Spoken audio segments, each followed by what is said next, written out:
السلام علیکم ورحمۃ اللہ وبرکاتہ، نحمده ونصلی علی رسولہ الکریم، اما بعد فاعوذ باللہ من الشیطان الرجیم، بسم اللہ الرحمن الرحیم، رب اشرح لی صدری ویسر لی امری واحلل عقدۃ من لسانی یفقہوا قولی، الحمد للہ الذی بیدہ ملکوت کل شیء وہو یجیر ولا یجار علیہ، لہ الحمد کلہ وإلیہ یرجع الامر کلہ، لا ملجأ ولا منجا منہ الا الیہ، لا حول ولا قوة الا بہ۔ ہر قسم کی حمد اللہ کے لیے ہے، اسی کے ہاتھ میں ہر چیز کی بادشاہت ہے اور وہ پناہ دیتا ہے اور اس کے خلاف کسی کو کوئی پناہ نہیں دے سکتا۔ اسی کے لیے ہر قسم کی حمد ہے اور تمام معاملات اسی کی طرف لوٹتے ہیں۔ اللہ سے پناہ کی کوئی جگہ نہیں ہے اور کوئی نجات نہیں ہے مگر اسی کی بارگاہ میں لوٹ کر جانے میں۔ گناہ سے بچنے کے لیے کوئی طاقت نہیں ہے اور کسی نیکی کو کرنے کی کوئی قوت نہیں ہے مگر اللہ ہی کی توفیق کے ساتھ۔ آئیے ہم شروع کرتے ہیں تیسرا پارہ۔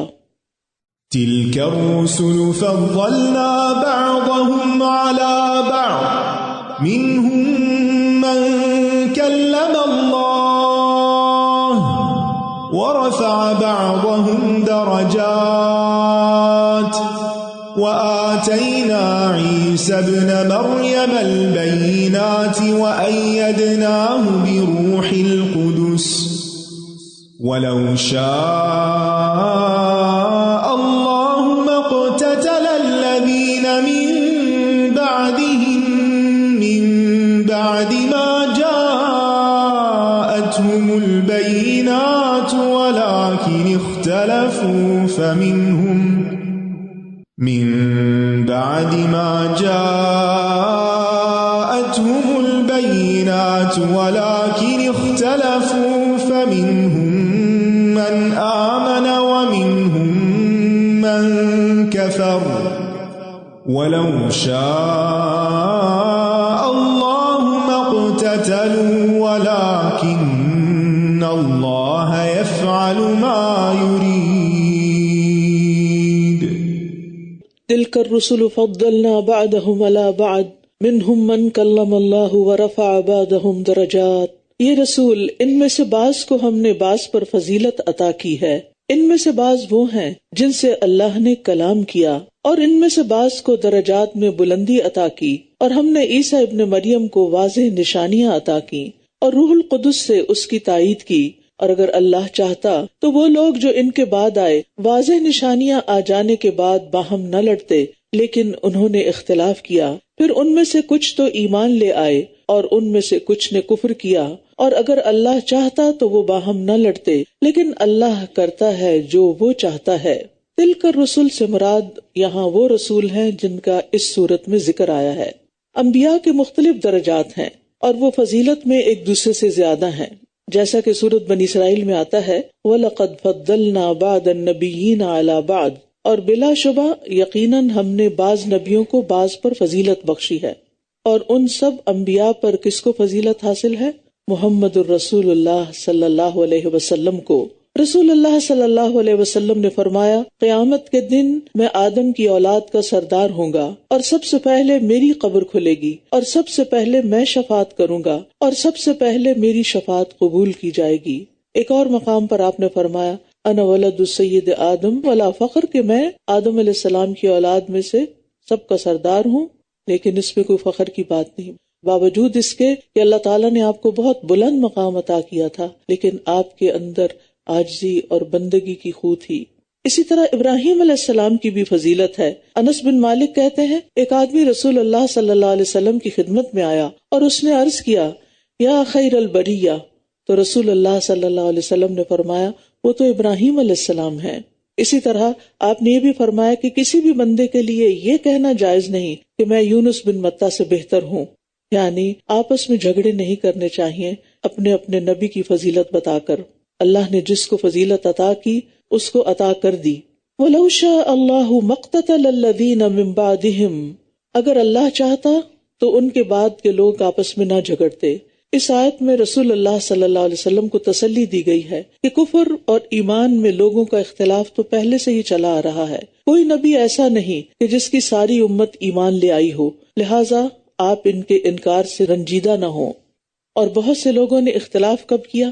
من بعد ما جاءتهم البینات ولکن اختلفوا، اس کے بعد کہ ان کے پاس بینات، واضح دلائل، روشن دلائل آ چکے تھے، لیکن پھر بھی انہوں نے اختلاف کیا، کیونکہ اختلاف عموماً ضد کی بنا پر ہوتا ہے۔ تو کچھ لوگ تو ایمان لے آئے، لیکن بعض نے ان میں سے کفر کیا، اور اگر اللہ چاہتا، اللہ کی مشیت یہ ہوتی کہ وہ اختلاف نہ کریں اور آپس میں ایک دوسرے کو قتل نہ کریں، ایک دوسرے سے لڑائی نہ کریں، تو ایسا ہو جاتا، لیکن اللہ تعالیٰ نے اپنی خاص مصلحت کے تحت انسانوں کو آزادی دی ہے کہ وہ جو کرنا چاہیں اس دنیا میں کریں، اور پھر اس کا انجام تو آخرت میں بھگتیں گے۔ پھر فرمایا یا ایھا الذین آمنوا انفقوا مما رزقناکم من قبل ان یأتی یوم لا بیع فیہ ولا خلۃ ولا شفاعۃ والکافرون ھم الظالمون۔ اے لوگو جو ایمان لائے ہو، جو رزق ہم نے تمہیں دیا ہے اس میں سے خرچ کرو، اس سے پہلے کہ وہ دن آ جائے جس میں نہ کوئی خرید و فروخت ہوگی اور نہ کوئی دوستی اور نہ ہی کوئی سفارش فائدہ دے گی، اور کافر لوگ ہی دراصل ظالم ہیں۔ یہاں ایمان والوں کو بتایا جا رہا ہے کہ نیک اعمال اور خصوصاً صدقہ خیرات آخرت کی نجات کے لیے بہت ضروری ہیں۔ یہ ہے جملہ نوٹ کرنے کا، یاد رکھنے کا، عمل کرنے کا، کہ آخرت کی نجات کے لیے نیک اعمال اور خصوصاً صدقہ خیرات کام آتا ہے۔ انسان دنیا میں جو کچھ بھی اپنے پاس رکھتا ہے وہ سب کچھ چھوڑ کر اکیلا اللہ سبحانہ وتعالیٰ کے سامنے حاضر ہوگا۔ اس وقت انسان کو صرف اس کے اعمال ہی کام آئیں گے، تو اعمال میں خصوصاً صدقہ خیرات کو اپنے نجات کے لیے وسیلہ بناؤ۔ قیامت کے دن دنیاوی دوستی، رشتہ داری، اسٹیٹس، سفارش کچھ کام نہیں آئے گی۔ صدقہ انسان کو جہنم سے بچانے کا ذریعہ ہے۔ نبی صلی اللہ علیہ وسلم نے فرمایا، تم میں ہر فرد سے اللہ تعالیٰ قیامت کے دن اس طرح کلام کرے گا کہ اللہ اور بندے کے درمیان کوئی ترجمان نہیں ہوگا۔ پھر وہ دیکھے گا تو اس کو آگے کوئی چیز نظر نہیں آئے گی، پھر وہ اپنے سامنے دیکھے گا اور اس کے سامنے آگ ہوگی۔ پس تم میں سے جو شخص بھی آگ سے بچنے کی استطاعت رکھتا ہے وہ آگ سے بچے، خواہ کھجور کے ایک ٹکڑے کے ذریعے ہی کیوں ناممکن ہو۔ یعنی صدقہ خیرات کے لیے ضروری نہیں ہوتا کہ انسان بہت بڑی اماؤنٹ خرچ کرے تو تبھی اس کی نجات ہوگی۔ اگر صدقے میں دینے کے لیے اور کچھ نہیں، صرف ایک کھجور، اگر کھجور پوری بھی نہیں، آدھی کھجور کا بھی ایک ٹکڑا اگر وہ بھی دے سکتے ہو تو دے کر آگ سے بچ جاؤ، کیونکہ آگ بڑی ہولناک چیز ہے جسے برداشت کرنا، اور وہ بھی دنیا کی آگ سے 69 ٹائم زیادہ۔ دنیا کی آگ اس کا 70واں حصہ ہے، لہذا اس کا تجربہ بھی کیا کیجیے۔ آج شام جب آپ کوکنگ کریں گے تو ذرا سا قریب لے جائیں اپنے ہاتھ کو، اور اگر آپ روٹی خود بناتے ہیں تو توے کے اوپر کوشش کریں ٹچ کرنے کی۔ انسان قریب بھی نہیں لے جا سکتا، ایسا ہول آتا ہے۔ اس وقت خاص طور پر اگر رو کر استغفار کر سکیں تو رو کر نجات مانگے کہ اللہ اس آگ سے بچا لینا، اور اگر رونا نہ بھی آئے تو دل سے استغفار کریں اور دعا کریں، اللہم اجرنا من النار، اللہ ہمیں آگ سے بچا لینا، کیونکہ فمن زحزح عن النار وادخل الجنۃ فقد فاز، جو جہنم سے بچا لیا گیا، آگ سے بچا لیا گیا اور جنت میں داخل کر دیا گیا، وہ دراصل کامیاب ہوا۔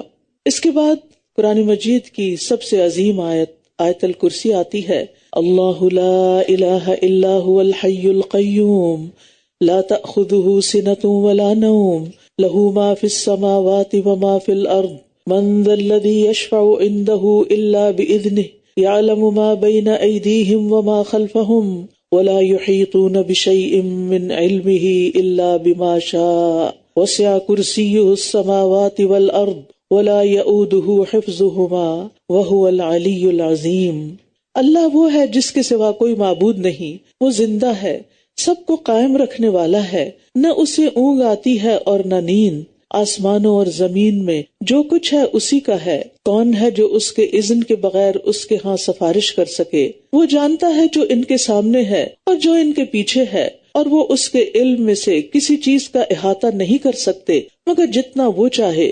اس کی کرسی نے آسمانوں اور زمین کو گھیر رکھا ہے اور ان دونوں کی حفاظت اس کو تھکاتی نہیں، اور وہ بلند تر بہت بڑا ہے۔ ابی بن کعب کہتے کہ رسول اللہ صلی اللہ علیہ وسلم نے فرمایا، اے ابو منذر، کیا تم جانتے ہو تمہارے پاس اللہ کی کتاب میں سے کون سی آیت سب سے بڑی ہے، عظیم ہے؟ فرماتے ہیں، میں نے کہا اللہ اور اس کا رسول بہتر جانتے ہیں۔ آپ نے فرمایا اے ابو المنذر کیا تم جانتے ہو کہ تمہارے پاس اللہ کی کتاب میں سے کون سی آیت سب سے بڑی ہے؟ وہ کہتے ہیں میں نے عرض کیا اللہ لا الہ الا هو الحی القیوم۔ ابی بن کعب کہتے ہیں کہ آپ صلی اللہ علیہ وسلم نے میرے سینے پہ ہاتھ مارا اور فرمایا اللہ کی قسم تم نے درست کہا اے ابو المنذر تمہیں یہ علم مبارک ہو، یہ ہے وہ علم جو بابرکت ہے، یہ ہے وہ علم جو فائدہ مند ہے۔ اللہم انی اسألک علما نافعا، جس کو یہ نہیں پتا کہ قرآن مجید کی عظیم ترین آیت آیت الکرسی ہے تو اس کے پاس وہ کون سا علم ہے جو اس کے لیے مبارک ہوگا۔ حدیث میں آتا ہے جو شخص ہر فرض نماز کے بعد آیت الکرسی پڑھے اس کو موت کے علاوہ کوئی چیز جنت میں جانے سے روک نہیں سکتی، لہٰذا ہر فرض نماز کے بعد پابندی سے اس کو پڑھنا شروع کرے، اگر عادت ہے تو مبارک ہو اور اگر نہیں تو عادت ڈال لیجئے۔ اس ایک آیت میں توحید کے 12 دلائل ہیں۔ اللہ سبحانہ تعالیٰ کے اسماء و صفات پر مشتمل یہ واحد عظیم آیت ہے۔ اس میں اللہ سبحانہ تعالیٰ کے 5 نام ہیں، اللہ، الحی، القیوم، العلی، العظیم، اور رب تبارک و تعالیٰ کی تقریباً 20 سے زیادہ صفات ہیں اس میں۔ ابن تیمیہ کہتے ہیں قرآن کریم میں کوئی ایک آیت بھی ایسی نہیں جو ان معنی اور صفات پر مشتمل ہو جس قدر ان پر یہ آیت الکرسی مشتمل ہے۔ یہ عظیم آیت 10 مستقل جملوں پر مشتمل ہے، یعنی ایک آیت کے اندر 10 باتیں الگ الگ طور پر کہی گئی ہیں۔ تو اللہ سبحانہ تعالیٰ الحی ہے، سدا زندہ رہنے والا، ہمیشہ سے ہے اور ہمیشہ رہے گا، اس کی زندگی موت سے پاک ہے، باقی کسی کی زندگی موت سے بچی ہوئی نہیں۔ القیوم ہمیشہ سے قائم ہے بغیر کسی فنا اور زوال کے۔ العلی بہت بلند ہے، ساری مخلوق سے بلند، 7 آسمانوں سے بھی اوپر، عرش پر مستوی ہے۔ الرحمن علی العرش استوى، جو رحمان ہے وہ عرش پر مستوی ہوا۔ العظیم سب سے بڑا ہے، اپنی شان میں، حکومت میں، غلبے میں، ہر اعتبار سے سب سے زیادہ عظیم ہے۔ لہٰذا ہمیں اس آیت کو خود بھی یاد کر لینا چاہیے اور اپنے بچوں کو بھی یاد کرانا چاہیے، دن کے علاوہ رات کو سوتے ہوئے بھی اس کو پڑھنا چاہیے۔ لا اکراہ فی الدین قد تبین الرشد من الغی فمن یکفر بالطاغوت ویؤمن باللہ فقد استمسک بالعروۃ الوثقی لا انفصام لها واللہ سمیع علیم۔ دین میں کوئی جبر نہیں، کسی کو دین میں زبردستی داخل نہیں کیا جائے گا، لیکن یقیناً ہدایت گمراہی سے الگ ہو چکی ہے۔ تو جو کوئی طاغوت کا انکار کرتا ہے اور اللہ پر ایمان رکھتا ہے تو یقیناً اس نے ایک مضبوط کڑا تھام لیا جو کبھی ٹوٹنے والا نہیں، اور اللہ خوب سننے والا، خوب جاننے والا ہے۔ ابن عباس کہتے ہیں کہ جاہلیت میں اگر کسی عورت کے بچے زندہ نہ رہتے تو وہ یہ نظر مان لیتی تھی کہ اگر بچہ زندہ رہا تو وہ اسے یہودی بنا دے گی۔ پھر جب بنو نذیر کو جلا وطن کیا گیا تو ان میں انصار کے کئی بچے تھے جو انہوں نے یہود کو دے دیے تھے، تو انصار نے کہا ہم انہیں نہیں چھوڑیں گے۔ تو بہرحال اس پر یہ آیت نازل ہوئی کہ والدین بھی اپنی اولاد کو زبردستی کسی اور دین میں داخل نہیں کر سکتے، یعنی اگر وہ خود بہک گئے ہیں تو اپنی اولاد کو مجبور کریں کہ وہ بھی ان کے ساتھ گمراہ ہوں تو ایسا نہیں ہوگا۔ اور اسی طرح اگر کوئی والدین خود مسلمان ہو گئے ہیں تو پھر ان کو اپنی اولاد کو یا والدین کو یا رشتہ داروں کو یا دوستوں کو اسلام کی دعوت تو دینی چاہیے، لیکن جبراً دھمکی دے کر ظلم ستم کے ساتھ اسلام میں داخل نہیں کیا جائے گا۔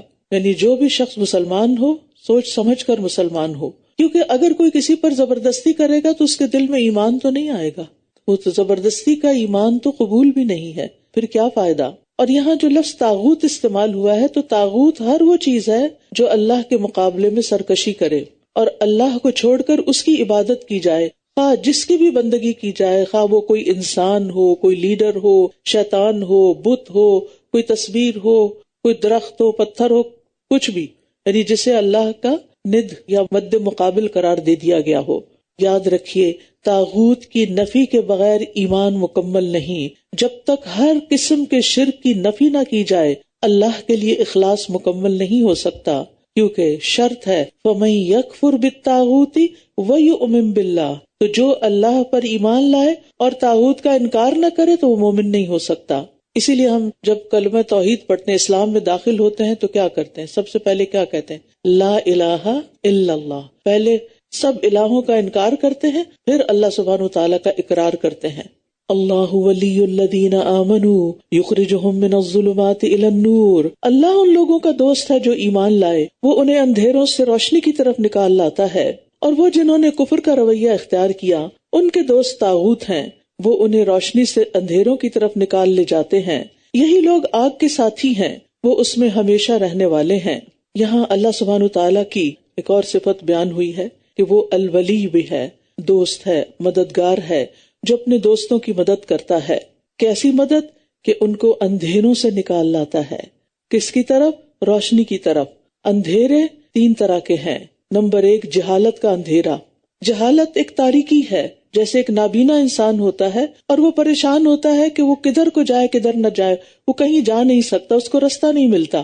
تو جاہل انسان کو بھی نیکی کے کاموں کا پتہ نہیں چلتا، اس کو رستہ نہیں ملتا۔ دوسرے، کفر کا اندھیرا، کفر کی تاریکی، اور اس کے مقابلے میں ایمان کی روشنی ہے۔ جب انسان ایمان لے آتا ہے تو اس کا دل اور چہرہ روشن ہو جاتا ہے۔ تیسرے، نافرمانیوں کے اندھیرے، گناہ، اور یہ جزوی تاریکی ہے۔ جتنی بڑی نافرمانی ہوگی اتنا بڑا اندھیرا، اور جتنی چھوٹی نافرمانی اتنا چھوٹا اندھیرا۔ ان 3 اندھیروں کے مقابلے میں 3 نور ہیں، یعنی 3 تاریکیاں ہیں تو 3 نور ہیں۔ جہالت، کفر اور نافرمانی کی تاریکی کے بالمقابل، جہالت کے مقابلے میں علم کا نور، کفر کے مقابلے میں ایمان کا نور، اور نافرمانی کے مقابلے میں استقامت کا نور، فرمانبرداری کا نور۔ اب یہ ہوتا کیسے ہے؟ اللہ تعالیٰ کیسے لے جاتا ہے روشنیوں کی طرف؟ اس کے لیے قرآن مجید میں سورۃ ابراہیم میں آتا ہے، الف لام را کتاب انزلناہ الیک لتخرج الناس من الظلمات الی النور باذن ربہم الی صراط العزیز الحمید۔ الف لام را، یہ ایک کتاب ہے جسے ہم نے آپ کی طرف نازل کیا ہے تاکہ آپ لوگوں کو اندھیروں سے روشنی کی طرف نکال لائیں۔ تو قرآن سے ہمیں ایمان بھی ملتا ہے، قرآن سے ہمیں علم بھی ملتا ہے، اور قرآن سے ہمیں عمل کی طاقت بھی ملتی ہے۔ لہٰذا جو شخص یہ چاہتا ہے کہ اسے اللہ تعالیٰ اندھیروں سے نکال کر روشنیاں عطا کر دے، اسے چاہیے کہ وہ قرآن سے مضبوط تعلق قائم کرے۔ نبی صلی اللہ علیہ وسلم نے فرمایا، تلاوت قرآن کو اپنے لیے ضروری سمجھو۔ اور یاد رکھیے، تلاوت کا مطلب صرف عربی پڑھ لینا نہیں ہے۔ تلاوت قرآن کو اپنے لیے ضروری سمجھو، کیونکہ یہ تمہارے لیے زمین پر نور کا سبب ہوگا اور آسمان میں تمہارے لیے ذخیرہ ہوگا، یعنی تمہاری نیکیاں بڑھ جائیں گی، نیکیوں کا ذخیرہ۔ اب اللہ سبحانہ تعالیٰ قرآن مجید میں کچھ واقعات بیان کرتے ہیں جس سے پتہ چلتا ہے کہ اللہ تعالیٰ کس طرح اپنے پیاروں کو، جن کے ساتھ وہ بھلائی کا ارادہ کرتا ہے، اپنے دوستوں کو اندھیروں سے روشنی کی طرف لے آتا ہے۔ پہلی مثال، الم تر الی الذی حاج ابراہیم فی ربہ ان آتاہ اللہ الملک، کیا آپ نے اس شخص کو نہیں دیکھا جس نے ابراہیم سے اس کے رب کے بارے میں جھگڑا کیا؟ اشارہ ہے نمرود کی طرف، اس بنا پر کہ اللہ نے اسے بادشاہت دے رکھی تھی، لہٰذا وہ تکبر میں مبتلا ہو گیا، اپنے آپ کو خدا سمجھنے لگا۔ جب ابراہیم نے کہا کہ میرا رب وہ ہے جو زندگی عطا کرتا ہے اور موت دیتا ہے، اس نے کہا میں بھی زندگی اور موت دیتا ہوں۔ ابراہیم نے کہا ایسا ہے تو اللہ تو سورج کو مشرق سے لاتا ہے، تم اسے مغرب سے لے آؤ۔ تو اس بات پر وہ شخص جو کفر اختیار کیے ہوئے تھا ہکا بکا رہ گیا، اور اللہ ظالم لوگوں کو ہدایت نہیں دیتا۔ بادشاہ کے اللہ تعالیٰ کے متعلق ابراہیم علیہ السلام سے جھگڑے کی وجہ کیا تھی؟ کہ اللہ نے اس کو حکومت عطا کی ہوئی تھی۔ شکر ادا کرنے کی بجائے، اطاعت کرنے کی بجائے، ایمان لانے کی بجائے، ابراہیم علیہ السلام کی بات ماننے کی بجائے اور بگڑ گیا۔ اگر اللہ تعالیٰ اسے فقیر بنا دیتا نا تو شاید وہ ایسا تکبر نہ کرتا اور اس طرح نہ بگڑتا۔ ابراہیم علیہ السلام عراق کے رہنے والے تھے، اور ان کے زمانے میں عراق کے اندر شرک اپنی ساری صورتوں کے ساتھ موجود تھا۔ وہ بتوں کو پوجتے تھے، سورج، چاند اور ستاروں کی پرستش وہ کرتے، اور اس کے ساتھ ساتھ بادشاہ وقت کو بھی رب مانتے تھے۔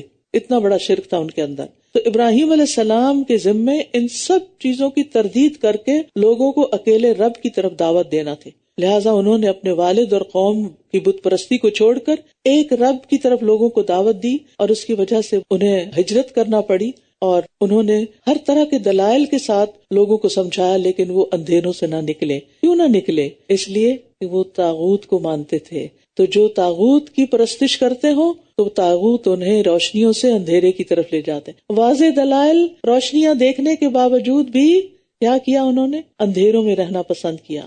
تو اللہ سبحانہ وتعالیٰ سے دعا ہے کہ اللہ ہمیں اس سے محفوظ رکھے۔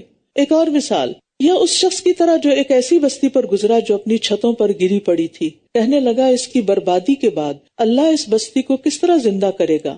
تو اللہ نے اسے بھی 100 سال تک موت دے دی، پھر اسے زندہ کر کے اٹھا کھڑا کیا اور پوچھا تم کتنا عرصہ یہاں ٹھہرے ہو؟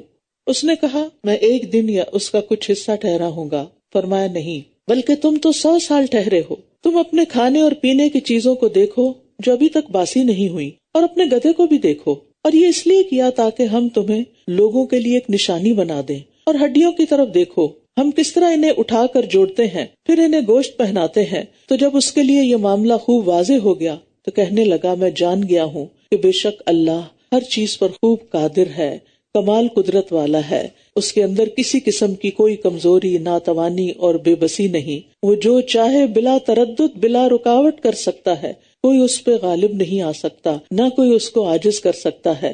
لہٰذا آپ دیکھیے کہ کس طرح اللہ تعالیٰ نے اس شخص کے شک کو یقین سے بدل دیا۔ بعض روایات میں آتا ہے کہ یہ عزیر علیہ السلام تھے۔ بہرحال اس میں کوئی حتمی بات نہیں کہی جا سکتی، لیکن مثال اس بات کی دی جا رہی ہے یہاں کس طرح اللہ تعالیٰ نے اس شخص کو اندھیرے سے نکال کر روشنی کی طرف کی رہنمائی کی، اس کے سامنے وہ سارا منظر پیش کر دیا اپنی قدرت اور طاقت سے کہ کس طرح اللہ تعالیٰ مردوں کو زندہ کر سکتا ہے، اور کس طرح اجڑی ہوئی یہ بستیاں قیامت کے دن ان میں مرے ہوئے لوگ سارے کے سارے اللہ کے سامنے حاضر ہو جائیں گے۔ اور پھر ایک تیسری مثال، اور وہ وقت بھی یاد کرو جب ابراہیم علیہ السلام نے کہا اے میرے رب مجھے دکھا کہ تو مردوں کو کس طرح زندہ کرے گا۔ فرمایا کیا بھلا تم ایمان نہیں رکھتے؟ اس نے کہا کیوں نہیں، لیکن اس لیے تاکہ میرا دل مطمئن ہو جائے۔ فرمایا تم 4 پرندے لے لو، پھر انہیں اپنے سے مانوس کر لو، پھر ان کو ذبح کر کے ہر پہاڑ پر ان کا ایک حصہ رکھ دو، پھر انہیں بلاؤ، وہ سب تمہارے پاس دوڑتے ہوئے آ جائیں گے، اور جان لو کہ بے شک اللہ بہت زبردست خوب حکمت والا ہے۔ ابراہیم علیہ السلام اللہ تعالیٰ کے پیغمبر تھے، اللہ تعالیٰ کے فرشتے اور احکامات ان کے پاس آتے تھے، ان کو مردوں کے جی اٹھنے میں کوئی شک نہیں تھا، مگر انہوں نے اسے آنکھوں سے دیکھ لینا چاہا، عین الیقین کا مرتبہ حاصل کرنے کی خواہش کی۔ انسانی عادت ہے کہ وہ کسی چیز کو جاننے کے بعد پھر اسے آنکھوں سے دیکھنا بھی چاہتا ہے، اور دیکھ کر جو یقین آتا ہے وہ صرف سن کر نہیں آتا، ان دونوں چیزوں میں فرق ہوتا ہے۔ اگرچہ علم کانوں سے بھی سن کے حاصل کیا جاتا ہے، لیکن جب آپ اس کو خود اپنی آنکھوں سے دیکھتے ہیں اور پڑھتے ہیں تو پھر اس میں اور طرح کا یقین ہوتا ہے۔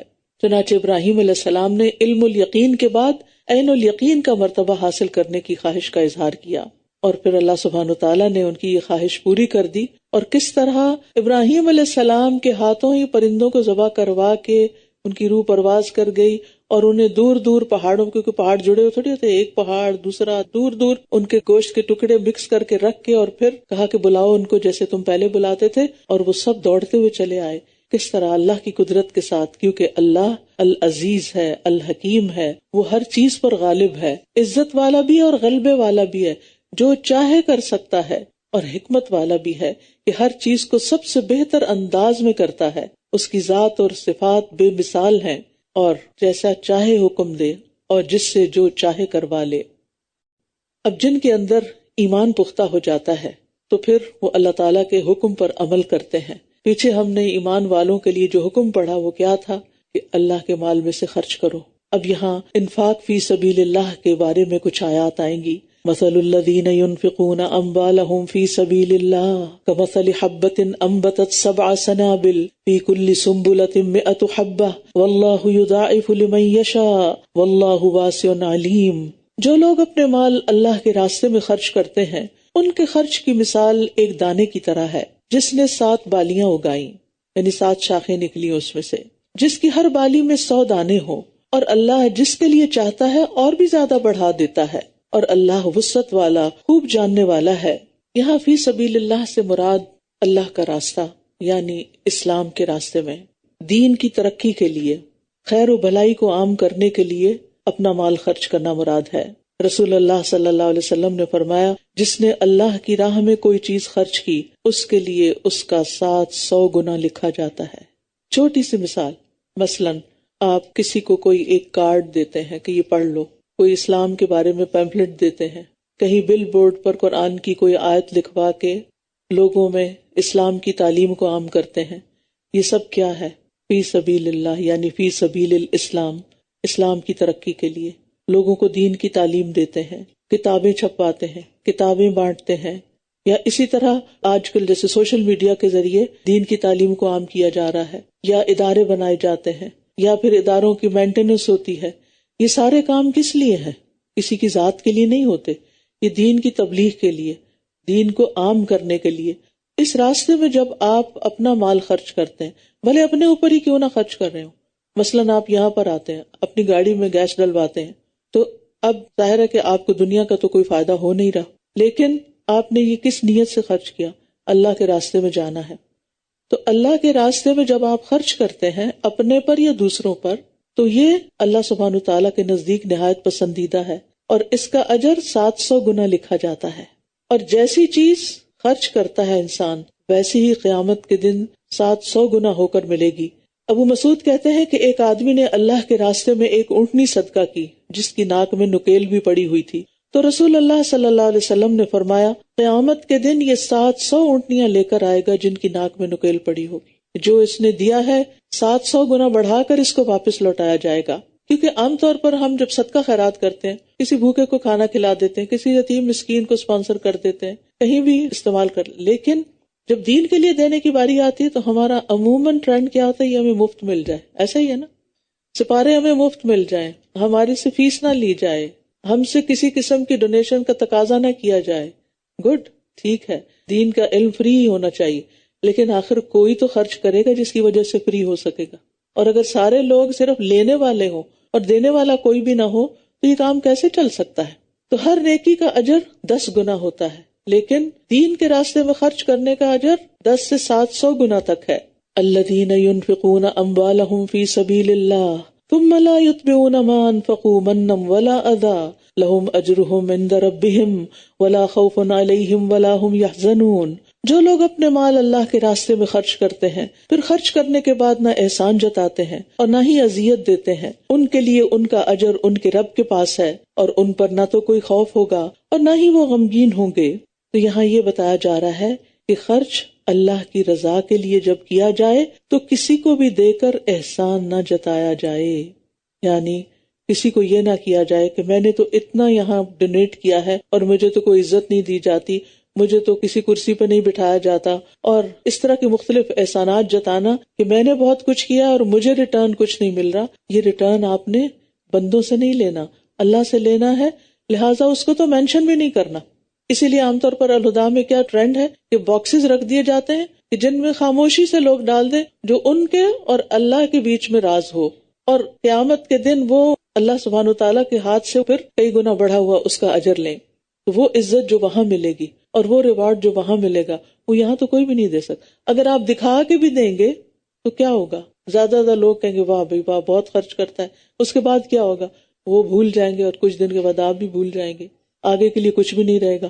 لہٰذا فی سبیل اللہ اپنا وقت دیں یا مال دیں یا صلاحیتیں لگائیں یا اپنے اوقات کو والنٹیئر کریں، یہ سارے کا سارا صرف اور صرف اللہ کی رضا کے لیے کریں، کسی پر احسان نہ جتائیں۔ اچھا، احسان بعض اوقات ہم اپنی زبان سے جتاتے ہیں، لیکن بعض اوقات اپنے موڈز کے ذریعے، اپنے جیسچر کے ذریعے، اپنے رویے کے ذریعے اس میں ہم کھچا رہنا شروع کر دیتے ہیں۔ جب ہماری مرضی کے خلاف کوئی چیز ہو جاتی ہے تو پھر ہم پیچھے ہٹنا شروع ہو جاتے ہیں، ہمارے عمل میں استقامت ختم ہو جاتی ہے۔ تو ان سب چیزوں سے بچنا چاہیے اور خرچ کرنا چاہیے اللہ ہی کی خاطر۔ اور اسی طرح جیسے نبی صلی اللہ علیہ وسلم کے پاس اصحاب صفہ تھے، 400 کے قریب لوگ تھے جو مہاجرین میں سے یا مختلف قبائل سے آئے تھے، جو مسجد نبی کے باہر ایک چبوترے پہ رہتے تھے۔ آج بھی اگر آپ کو 400 لوگوں کو کہیں ٹھہرانا پڑے، کبھی شادیوں میں مہمانوں کو ٹھہرایا ہوگا، 400 لوگوں کو اپنے پاس ٹھہرانا پڑے تو کیا حال ہوگا؟ پھر کتنا چاہیے ہوگا؟ اب ہوتا کیا تھا کہ انصار کے باغات تھے، وہ اپنی کھجوریں وغیرہ اتار کے مسجد نبی کے صحن میں لٹکا کے چلے جاتے تھے۔ تو یہ جو اصحاب صفہ تھے جو دن رات وہاں پر رہتے تھے، جس کو بھوک لگتی وہ جا کے اس میں سے کچھ کھجوریں لیتا اور کھا لیتا۔ وہاں بڑی بڑی دیگیں کوئی نہیں پکتی تھی، وہاں بڑے بڑے کھانے نہیں کھلائے جاتے تھے، وہ لوگ چند کھجوروں پر گزارا کر لیتے تھے اور کبھی سارا دن بھوکے رہتے تھے۔ ابو ہریرہ رضی اللہ عنہ یمن سے ہجرت کر کے آئے تھے، اور آپ کو معلوم ہے کہ علم حاصل کرنے کی وجہ سے وہ کوئی کام کاج نہیں کر سکتے تھے، جس کے نتیجے میں بعض اوقات بھوک کے مارے وہ بے ہوش ہو جاتے تھے، ان کے پاس کھانے کو کچھ نہیں ہوتا تھا۔ تو ایسی صورت میں پھر صحابہ کرام جو تھے، یعنی جو مدینہ کے رہنے والے انصار تھے، کیوں انصار کا درجہ اور رتبہ اتنا بڑا؟ کیونکہ انہوں نے اللہ کے راستے میں دل کھول کے اپنا سب کچھ خرچ کیا، اپنے گھر شیئر کیے، اپنے باغات میں کام پہ لگایا لوگوں کو، اور بھی بہت طرح فیسیلیٹیٹ کیا۔ تو ایسے میں انسان چاہے کیش دے، کائنڈ دے، کچھ بھی دے، چاہے کسی باکس میں ڈالے یا ویسے کسی طرح خرچ کرے، صرف اور صرف اللہ کی محبت میں. وَيُطْعِمُونَ الطَّعَامَ عَلَىٰ حُبِّهِ مِسْكِينًا وَيَتِيمًا وَأَسِيرًا، اور وہ کھانا کھلاتے ہیں اس کی محبت پر، مسکین اور یتیم اور قیدی کو، اور کہتے ہیں ہم تو صرف تمہیں اللہ کے چہرے کی خاطر کھلا رہے ہیں، نہ تم سے کوئی بدلہ چاہتے ہیں، نہ شکریہ چاہتے ہیں. تو کسی کو بھی کچھ دے کر احسان جتلانا یا اس کے مقابلے میں مزید کسی چیز کا مطالبہ کرنا، یہ پھر عمل کو ضائع کر دیتا ہے. نبی صلی اللہ علیہ وسلم کو ابتدائی وحیوں میں ہی بتا دیا گیا تھا، وَلَا تَمْنُن تَسْتَكْثِرْ، احسان اس لیے نہ کرو کسی پر کہ تم اس سے اور زیادہ حاصل کر سکو. یعنی بعض اوقات ہم اس پر احسان کرتے ہیں جس سے ہمیں کوئی بینیفٹ ہو، اور اس پر احسان نہیں کرتے جو حقیقی ضرورت مند ہو لیکن اس سے ہمیں کوئی بینیفٹ حاصل نہ ہوتا ہو. تو کسی کو کچھ دے کے احسان جتلانا کبیرہ گناہ ہے. ابو ذر کہتے ہیں کہ رسول اللہ صلی اللہ علیہ وسلم نے فرمایا، 3 آدمی ایسے ہیں کہ اللہ تعالیٰ ان سے قیامت کے دن کلام نہیں کرے گا، نہ ان کی طرف دیکھے گا، نہ انہیں پاک کرے گا، اور ان کے لیے عذاب علیم ہے. رسول اللہ صلی اللہ علیہ وسلم نے 3 بار یہ بات فرمائی. ابو ذر نے عرض کیا، وہ تو ناکام و نامراد ہو گئے یا رسول اللہ، وہ ہیں کون؟ آپ نے فرمایا، کپڑا لٹکانے والا، یعنی تکبر کی وجہ سے کپڑا نیچے لٹکا کے چلے، زمین پہ رولتا ہوا ہے. احسان جتانے والا اور جھوٹی قسم کے ساتھ اپنا مال فروخت کرنے والا. نبی صلی اللہ علیہ وسلم نے فرمایا، احسان جتانے والا، ماں باپ کا نافرمان اور عادی شرابی جنت میں نہیں جائیں گے. اللہ تعالیٰ ہمیں ان گناہوں سے محفوظ رکھے. اچھی بات کرنا اور درگزر کر دینا اس صدقے سے بہت بہتر ہے جس کے بعد اذیت دی جائے، اور اللہ بہت بے نیاز، بے حد بردبار ہے. یعنی اگر کوئی صدقہ نہیں کر سکتا تو اچھے الفاظ سے معذرت کر لے، سائل کے اصرار پر بدتمیزی اور غصہ نہ کرے، اور درگزر سے کام لے، کیونکہ اللہ سبحانہ وتعالیٰ کتنا بردبار ہے، غنی ہے، حلیم ہے. لہٰذا ہمیں بھی لوگوں کے ساتھ اچھا معاملہ ہی کرنا چاہیے، چاہے ان کے رویے ہمیں پسند نہ بھی آئیں، کیونکہ کشادہ چہرے سے ملنا بھی صدقہ ہے، بھلی بات کرنا بھی صدقہ ہے. الکلمۃ الطیبۃ صدقہ، اور بھلی بات کرنا آگ سے بچاؤ کا ذریعہ ہے. یا ایھا الذین آمنوا لا تبطلوا صدقاتکم بالمن والاذی، اے لوگو جو ایمان لائے ہو، اپنے صدقات کو احسان جتا کر اور اذیت دے کر ضائع مت کرو، اس شخص کی طرح جو اپنا مال لوگوں کو دکھانے کے لیے خرچ کرتا ہے اور اللہ اور یوم آخرت پر ایمان نہیں رکھتا. تو اس کی مثال صاف چٹان کی طرح ہے، جس پر مٹی ہو پھر اس پر تیز بارش پڑے تو وہ اس کو صاف چٹان کی طرح چھوڑ دے، اور جو کچھ انہوں نے کمایا اس میں سے کسی چیز پر بھی یہ قدرت نہیں پائیں گے، اور اللہ کفر کرنے والوں کو ہدایت نہیں دیتا. مدینہ میں منافقین بھی تھے، بظاہر مسلمان تھے، لیکن وہ اپنا مال ریاکاری کرتے ہوئے خرچ کرتے تھے، دکھاوا کر کے خرچ کرتے تھے تاکہ لوگوں کی نظروں میں جج جائیں، لوگوں کی نظروں میں بڑے بن جائیں، اچھے بن جائیں. اس سے ایمان والوں کو منع کر دیا گیا کہ کسی کو صدقہ دینے کے بعد اس پہ ایک تو احسان نہیں جتاؤ، تکلیف نہیں دو، اور اسی طرح اس منافق کی طرح اپنے اعمال کو ضائع نہ کرو جو صرف دکھاوے کے لیے اپنا مال خرچ کرتا ہے اور اس کا اللہ تعالیٰ اور یوم آخرت پر ایمان نہیں. وہ شروع میں پڑھا تھا کہ وَمِنَ النَّاسِ مَن يَقُولُ آمَنَّا بِاللَّهِ وَبِالْيَوْمِ الْآخِرِ وَمَا هُمْ بِمُؤْمِنِينَ. کچھ لوگ کہتے ہیں ہم ایمان لائے لیکن وہ ہوتے نہیں ہیں مومن. تو یہ ان کی علامات ہیں، کیونکہ جس کو آخرت میں بدلہ ملنے کا یقین ہو اسے دکھاوے کا شوق نہیں رہتا، اس کو لوگوں کو دکھا کے مزہ بھی نہیں آتا. کچھ لوگ ہوتے ہیں تعریف کے بھوکے ہوتے ہیں، ہم ایسا کام کریں کہ لوگ بس ہماری واہ واہی کرتے رہیں. یہ بھی ایک خناس ہوتا ہے جو ذہن میں بھر جاتا ہے، اس سے بھی باہر نکلنا چاہیے. ہماری اصل توجہ اس بات پہ ہونی چاہیے کہ ہم جو کچھ کر رہے ہیں وہ اللہ کی نگاہ میں قابل قبول ہے یا نہیں. تو یہاں ایک مثال دی گئی کہ جس طرح ایک ریاکار بظاہر خرچ کرتا نظر آتا ہے لیکن حقیقت میں اس کی مثال صاف چٹان کی سی ہے جس پہ تھوڑی سی مٹی جمی ہو. ترابن تنوین جو ہے تقلیل کے لیے ہے، اور دیکھنے والا اسے قابل کاشت خیال کرے لیکن جو ہی بارش ہو ساری مٹی دھل جائے اور پتھر کا پتھر باہر رہ جائے. تو اسی طرح ریاکار اپنے اعمال قیامت کے دن اپنے نامہ اعمال میں دیکھ نہیں پائیں گے، سب مٹ چکے ہوں گے. تو اوپر کی آیت مخلص مومن کے صدقہ خیرات کی مثال تھی جو صرف رضا الہی کے لیے خرچ کرتا ہے، اور یہ مثال منافق کی ہے، ریاکار کی ہے جس کا ایمان ہی نہیں. پھر فرمایا، اور جو لوگ اپنے مال اللہ کی رضامندی چاہنے اور اپنے دلوں کے جماؤ کے ساتھ خرچ کرتے ہیں، پورے اطمینان کے ساتھ، شرح صدر کے ساتھ، دل کے سکون اور خوشی کے ساتھ، ان کی مثال اس باغ کی طرح ہے جو اونچی جگہ پر ہو، جس پر تیز بارش برسے تو وہ اپنا پھل دگنا لائے، پھر اگر اس پر تیز بارش نہ بھی برسے تو فواری کافی ہے، اور جو عمل بھی تم کرتے ہو اللہ اسے خوب دیکھنے والا ہے۔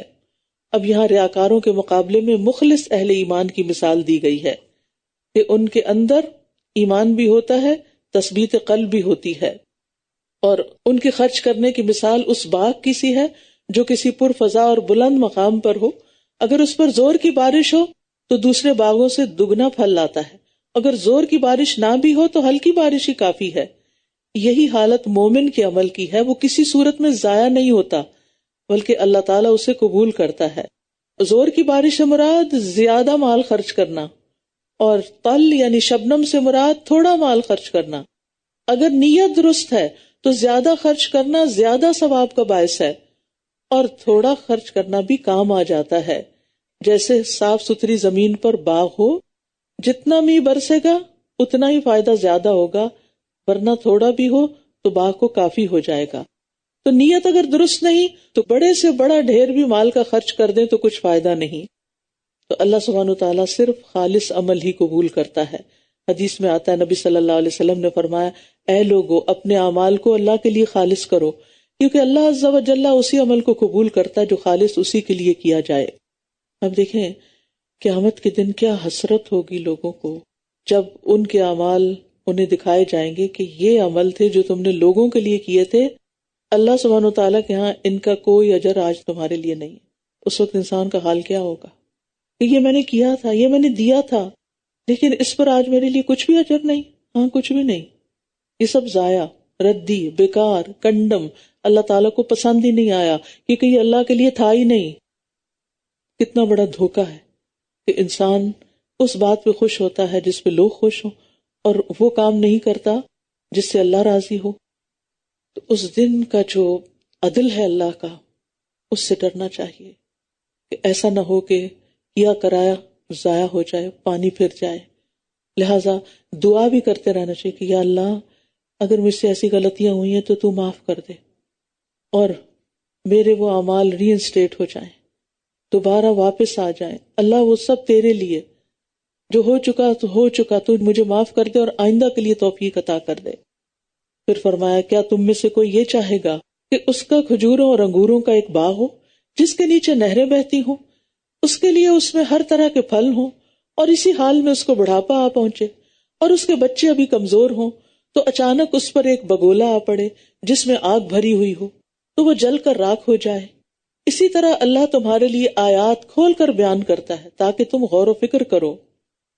بڑھاپے میں انسان کمزور ہو جاتا ہے، عمل کے قابل نہیں رہتا، نہ خود اتنی طاقت ہوتی ہے کہ کام کر سکے، جیسے باغ دوبارہ لگا سکے جو جل جائے، اور نہ ہی پھر کسی سے بھی کام کروا سکتا ہے۔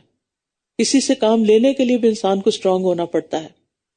لہذا قیامت کے دن منافق کا یہی حال ہوگا کہ جو صدقہ خیرات اس نے ریاکاری سے کیا ہوگا اور اس کے اجر کی اس دن سب سے زیادہ ضرورت ہوگی، تو وہ سب کچھ ضائع ہو چکا ہوگا، اور اب مزید نیکیاں کرنے کا وقت بھی نہیں رہے گا۔ صحیح بخاری میں ابن عباس کہتے ہیں کہ یہ مثال اس شخص کی ہے جو عمر بھر نیک عمل کرتا رہے لیکن آخر عمر میں اس کی سیرت بدل جائے۔ ساری زندگی اچھے کام کیے لیکن آخری عمر میں چھوڑ دیے اور نیک عمل کی بجائے برے عمل کرنے لگے۔ اس طرح وہ اپنی پہلی نیکیاں بھی برباد کر لیتا ہے، اور قیامت کے دن جو بہت تنگی کا وقت ہوگا وہ نیکی اس کے کچھ کام نہ آئے گی، اور اس نازک وقت میں اس کا عمل اس سے خیانت کرے گا۔ اللہ تعالیٰ ہمیں اس سے محفوظ رکھے۔ بہت ہی ڈرانے والی بات ہے۔ میں سوچ رہی تھی ان آیات کو پڑھتے ہوئے کہ اللہ سبحانہ وتعالیٰ نے کسی اور عمل کے بارے میں اتنی تفصیل سے نہیں بتایا جتنا صدقہ خیرات کے بارے میں بتایا کہ کیا قبول ہوگا اور کیا نہیں ہوگا، اور کس طرح کرو اور کیا کرو۔ کتنی تفصیلی انسٹرکشنز ہیں۔ پھر فرمایا، اے لوگو جو ایمان لائے ہو، ان پاکیزہ چیزوں میں سے خرچ کرو جو تم نے کمائی ہیں، اور ان میں سے بھی جو ہم نے تمہارے لیے زمین سے نکالی ہیں، اور جو تم خرچ کرتے ہو اس میں سے خراب چیز دینے کا ارادہ نہ کرو جبکہ تم خود اس کو لینے والے نہیں، مگر یہ کہ تم اس بارے میں چشم پوشی کر جاؤ، اور جان لو کہ بے شک اللہ بہت بے نیاز، بہت تعریف والا ہے۔ قبولیت صدقہ کی ایک اور شرط ہے یہاں کہ چیز جو دی جا رہی ہے وہ عمدہ ہو، طیب ہو۔ اگر کوئی شخص ردی چیز دے گا تو وہ اللہ کے ہاں قبول نہیں ہوگی۔ اس لیے ہمیشہ بعض اوقات ایسے ہوتے ہیں نا کہ لوگ کیش کی بجائے کائنڈ میں ڈونیشن مانگتے ہیں. لوگ اپنے پھٹے پرانے گندے مندے کپڑے اٹھا کے لے جا کے اسلامک سینٹرز میں رکھ دیتے ہیں ڈھیر بنا کے. کوئی اور شاید ان کے لیے دھو دے گا اور اس کو صاف کر دے گا. اور بعض کپڑے تو ایسی حالت میں نکلتے ہیں کہ انسان ان کی اسمیل بھی نہیں برداشت کر سکتا. یہ اللہ کے راستے میں ہم دے رہے ہیں. آپ کو پتہ ہے صدقہ کسی انسان تک پہنچنے سے پہلے اللہ کے ہاتھ میں جاتا ہے. حضرت عائشہ رضی اللہ تعالی عنہ جو صدقے میں چیز دیتی تھی اس کو خوشبو لگا کے دیتی تھی. عمدہ طریقے سے دیں. ہم جب انسانوں کو کوئی گفٹ دیتے ہیں تو اتنی زبردست پیکنگ کر کر کے، کیونکہ اس سے مقصود ہمارا انسانوں کو خوش کرنا ہوتا ہے، چاہے اندر چیز کسی کام کی نہ ہو لیکن پیکنگ خوب کریں گے. اللہ کو جب کوئی چیز دینی ہو تو ہمارا حال کیا ہوتا ہے؟ جو چیز اپنے کام کی نہیں وہ بس بیکار سمجھ کے دوسرے کو دے دو. جی، اور گاربیج بیگ میں ڈال کے دیتے ہیں. جیسے گاربیج گھر کے باہر رکھتے ہیں ایسے ہی فی سبیل اللہ کسی مسجد میں جا کے رکھاتے ہیں. اور بعض اوقات تو افسوس ہوتا ہے کہ لوگوں نے مسجدوں کو ڈمپ ایریا بنایا ہوا ہے. جو پھٹے پرانے قرآن مجید ہوتے ہیں، جو ردی ہوتی ہے، جو کتابیں پڑھ کے اب کام کی نہیں رہی، اب گھر میں اچھی نہیں لگ رہی، وہ اٹھا کے ساری جا کے دے دو. وہ جانے ان کا کام جانے، بس وہ ہے نا اس کام کے لیے کہ جو لوگوں کی ردی کو صاف کرتے رہیں. ہم دین کے ساتھ کیا مذاق کر رہے ہیں؟ کیا قیامت کے دن یہی چیزیں وصول کریں گے اللہ تعالیٰ سے ہم جا کر؟ براء ابن عازب کہتے ہیں یہ آیت ہم انصار کے بارے میں اتری. ہم کھجوروں والے تھے. ہر آدمی اپنے درختوں میں سے زیادہ یا کم درختوں کے مطابق لے کر آتا. کوئی آدمی ایک خوشہ کوئی 2 خوشے لا کر مسجد میں لٹکا دیتا. اہل صفہ کے پاس کھانے کو کچھ نہ ہوتا تو ان میں سے جب کسی کو بھوک لگتی وہ خوشے کے پاس آ کر اپنے عصا سے ضرب لگاتا اور اس میں سے نیم پختہ اور پختہ کھجوریں اگر جو گر پڑتی ان کو اٹھا کے کھا لیتا. کچھ لوگ جنہیں نیکی میں رغبت نہ تھی وہ نکمے اور ردی خوشے لے کر آتے اور ایسے خوشے بھی جو ٹوٹے ہوئے ہوتے انہیں لٹکا دیتے. تو اللہ سبحانہ وتعالیٰ نے یہ آیت نازل کر دی کہ تم وہ دو جو تم اپنے لیے پسند کرتے ہو اور جو اپنے لیے پسند نہیں کرتے وہ دوسرے کو بھی مت دو. برا کہتے ہیں اس آیت کے بعد ہم میں سے ہر ایک اپنی سب سے عمدہ چیز لے کر آتا. ہم نے بھی آیت سن لی ہے اور آج کے بعد ہم نے بھی کیا کرنا ہے؟ اللہ کے راستے میں جو دینا ہے عمدہ اور اچھا ہی دینا ہے. ورنہ اللہ کو ہمارے ان صدقات کی کوئی ضرورت نہیں، کیونکہ اللہ الغنی ہے، وہ ساری مخلوق سے بے نیاز ہے، سب اسی کے محتاج ہیں. شیطان تمہیں مفلسی سے ڈراتا ہے اور بے حیائی کا حکم دیتا ہے، اور اللہ تم سے اپنی بخشش اور فضل کا وعدہ کرتا ہے، اور اللہ وسعت والا خوب جاننے والا ہے. یہاں شیطان کے وسوسے سے ہوشیار رہنے کی تلقین کی جا رہی ہے، کیونکہ انسان جب صدقہ کرنا چاہتا ہے تو شیطان آڑے آ جاتا ہے، دل میں وہم اور وسوسے پیدا کرتا ہے کہ اگر تم نیک کاموں میں خرچ کرو گے تو فقیر ہو جاؤ گے، اور پھر شرمناک بخل کی ترغیب دیتا ہے اور اکساتا رہتا ہے. تو شیطان کے وسوسے کے بالمقابل خرچ کرنے والوں سے اللہ کا وعدہ ہے کہ اللہ سبحانہ وتعالیٰ کے راستے میں جب دو گے تو تمہیں کئی گنا زیادہ ملے گا. رسول اللہ صلی اللہ علیہ وسلم نے فرمایا ہر روز جب بندے صبح کرتے ہیں تو 2 فرشتے نازل ہوتے ہیں. ان میں سے ایک دعا کرتا ہے اے اللہ خرچ کرنے والے کو اس کی جگہ اور دے دے. یہ دعا ملتی ہے آپ کو. کس کی دعا؟ فرشتوں کی، جو معصوم ہیں، جنہوں نے کبھی کوئی گناہ نہیں کیا، کہ اللہ جو دے رہا ہے نا اس کو اور دے. اور دوسرا بد دعا کرتا ہے اے اللہ ہاتھ روکنے والے کے مال کو تلف کر دے. ایسی جگہ خرچ ہو پھر کہ اس کا کوئی فائدہ نہ ہو. نبی صلی اللہ علیہ وسلم نے فرمایا صدقہ مال کو کچھ بھی کم نہیں کرتا، کم نہیں ہوتا، جو تمہاری قسمت کا اور آئے گا، برکت ہوگی. لیکن اس سب کے لیے حکمت چاہیے نا، تاکہ صحیح فیصلہ کر سکیں. فرمایا یؤتی الحکمت من یشاء ومن یؤت الحکمت فقد اوتی خیرا کثیرا وما یذکر الا اولو الالباب. وہ جس کو چاہتا ہے حکمت عطا کرتا ہے، اور جس کو حکمت عطا کی گئی تو یقیناً اسے بہت زیادہ خیر سے نواز دیا گیا، اور نصیحت تو وہی قبول کرتے ہیں جو عقل والے ہیں. حکمت سے مراد صحیح فیصلہ کرنے کی صلاحیت ہے، اور اس سے مراد دین کا فہم، علم اور فقہ، صحیح بصیرت بھی لیا گیا ہے. اور حکمت سے مراد نبی صلی اللہ علیہ وسلم کی سنت بھی لی گئی ہے، کیونکہ آپ کی باتیں حکمت پر مبنی ہوتی تھیں، وزڈم والی ہوتی تھیں. قابل رشک ہے وہ انسان جس کو اللہ حکمت دے دے. رسول اللہ صلی اللہ علیہ وسلم نے فرمایا رشک 2 خوبیوں کے سوا کسی پر جائز نہیں. ایک وہ آدمی جسے اللہ نے مال دیا اور اسے حق کے راستے میں خرچ کرنے کی مکمل قدرت یعنی توفیق بھی دی، اور ایک وہ آدمی جسے اللہ نے حکمت عطا کی تو وہ اس کے مطابق فیصلے کرتا ہے اور دوسروں کو اس کی تعلیم دیتا ہے. تو یہ صرف صدقات کے بارے میں صحیح فیصلے نہیں بلکہ زندگی کے ہر معاملے میں. اور جو کچھ بھی تم نے خرچ کیا ہو یا کوئی نظر مانی ہو تو یقیناً اللہ اس کو جانتا ہے اور ظالموں کے لیے کوئی مددگار نہ ہوگا. یہ یاد دہانی کرا دی گئی، جو کر رہے ہو نا، چاہے نظر مانتے ہو یا صدقہ کرتے ہو، اللہ کو پتا ہے. نظر کیا ہوتی ہے؟ اپنے اوپر وہ چیز فرض کر لینا جو اصل میں فرض نہیں تھی، مثلاً کوئی نفل نماز یا روزہ یا صدقہ یا حج یا عمرہ وغیرہ. ایک نظر ہوتی ہے نظر مطلق اور دوسری ہوتی ہے معلق.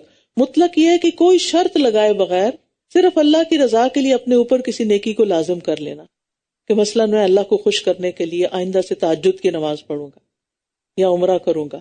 یہ نظر اللہ تعالیٰ کو بہت محبوب ہے کہ آپ ایک کمٹمنٹ کر رہے ہیں کسی نفل کام کی. فرض تو ادا کرنا ہی ہے، کسی نفلی کام کی کمٹمنٹ کری آپ نے، اس سے اللہ تعالیٰ کی محبت حاصل ہوتی ہے آپ کو. دوسری نظر معلق ہے، کسی شرط کے ساتھ نظر، اگر میرا فلاں کام ہو گیا تو میں فلاں نیکی کروں گا، مثلا صدقہ کروں گا یا نفل پڑھوں گا. یہ نظر اللہ تعالیٰ کو پسند نہیں، کیونکہ اللہ تعالیٰ آدمی کی شرط سے مستغنی ہے. وہ اس کی وجہ سے اس کی مراد بر نہیں لائے گا کہ کوئی میرے ساتھ ڈیل کر رہا ہے کہ اگر آپ مجھے یہ دے دیں گے تو میں آپ کے لیے یہ کر دوں گا. اتنی عجیب بات ہے نا، اللہ سے شرطیں لگانا. رسول اللہ صلی اللہ علیہ وسلم نے فرمایا نظر نہ مانا کرے، نہیں ایسی نظر نہیں ماننی چاہیے کہ نظر تقدیر میں طے شدہ کاموں میں کچھ فائدہ نہیں دیتی، صرف اتنا ہوتا ہے کہ بخیل سے مال نکل آتا ہے. نظر کی وجہ سے تقدیر نہیں بدلتی. لیکن جو اللہ کی خاطر کوئی نظر مانے، کوئی کمٹمنٹ کرے کہ وہ اللہ کی اطاعت کرے گا تو اسے چاہیے کہ وہ اس کی اطاعت کرے، اور جس نے یہ نظر مانی ہو کہ وہ اس کی نافرمانی کرے گا تو وہ نظر توڑ دے، وہ نہ مانے، وہ نہ کرے. پھر فرمایا اگر تم صدقات کو ظاہر کرو تو کیا ہی اچھا ہے، اور اگر تم انہیں چھپاؤ اور انہیں فقراء کو دو تو وہ تمہارے لیے زیادہ بہتر ہے، اور اس کے بدلے وہ تم سے تمہاری برائیوں کو دور کر دے گا، اور جو کچھ تم کرتے ہو اللہ اس سے خوب باخبر ہے. پہلے چھپے ہوئے صدقات کی بات ہو رہی تھی نا، تو یہاں اعلانیہ صدقے کی بھی اجازت دی جا رہی ہے اور اس کی ترغیب بھی دی جا رہی ہے کہ یہ بھی اچھی بات ہے، بشرطے کہ نیت خالص ہو، ریاکاری نہ ہو، کیونکہ اس سے انسان بخل کی تہمت سے بچتا ہے کہ فلاں تو بڑا ہی بخیل ہے، کبھی کچھ نہیں دیا اس نے. تو اب دکھا کے دینے والوں کی مثال میں حضرت عمر رضی اللہ عنہ نے، جنہوں نے تبوک کے موقع پر کیا کیا تھا، اپنے گھر کا آدھا سامان دیا تھا، اور ابو بکر رضی اللہ عنہ نے پورا گھر دے دیا تھا. اب یہ دکھا کے دیا، اس سے ہمیں ہمیشہ موٹیویشن ملتی ہے نا. تو جب انسان بعض اوقات اپنے نفس کو کنٹرول کر کے دکھا کے بھی دیتا ہے تو وہ دوسروں کے لیے ایک اچھی مثال بن جاتی ہے. ایک دفعہ میں کہیں لیکچر دے رہی تھی تو کسی نے کہا کہ مجھے یہ کچھ پیسے گرے ہوئے ملے ہیں، تو میں نے کہا چلے میں اناؤنس کر دیتی ہوں. میں نے جب اناؤنس کرنا شروع کیا لوگوں نے میری بات توجہ سے نہیں سنی اور میں نے وہ پیسے رکھ دیے، لوگوں نے لا کے اس کے اوپر اور پیسے رکھ دیے کہ شاید یہ ڈونیشن ہے. تو بعض اوقات ایسا بھی ہوتا ہے کہ وہ دکھا کے انسان بات کوئی کر رہا تھا، لوگ سمجھتے ہیں کہ شاید یہ پیسے دکھا کے پیسے مانگ رہے ہیں نا. بہرحال تو دکھا کے دینے کا ایک فائدہ ہوتا ہے کہ دوسرے کہتے ہیں اچھا اس نے اتنا دے دیا، میں اس سے بھی زیادہ دوں گی. تو پوشیدہ صدقہ ایک گواہ بھی ہے.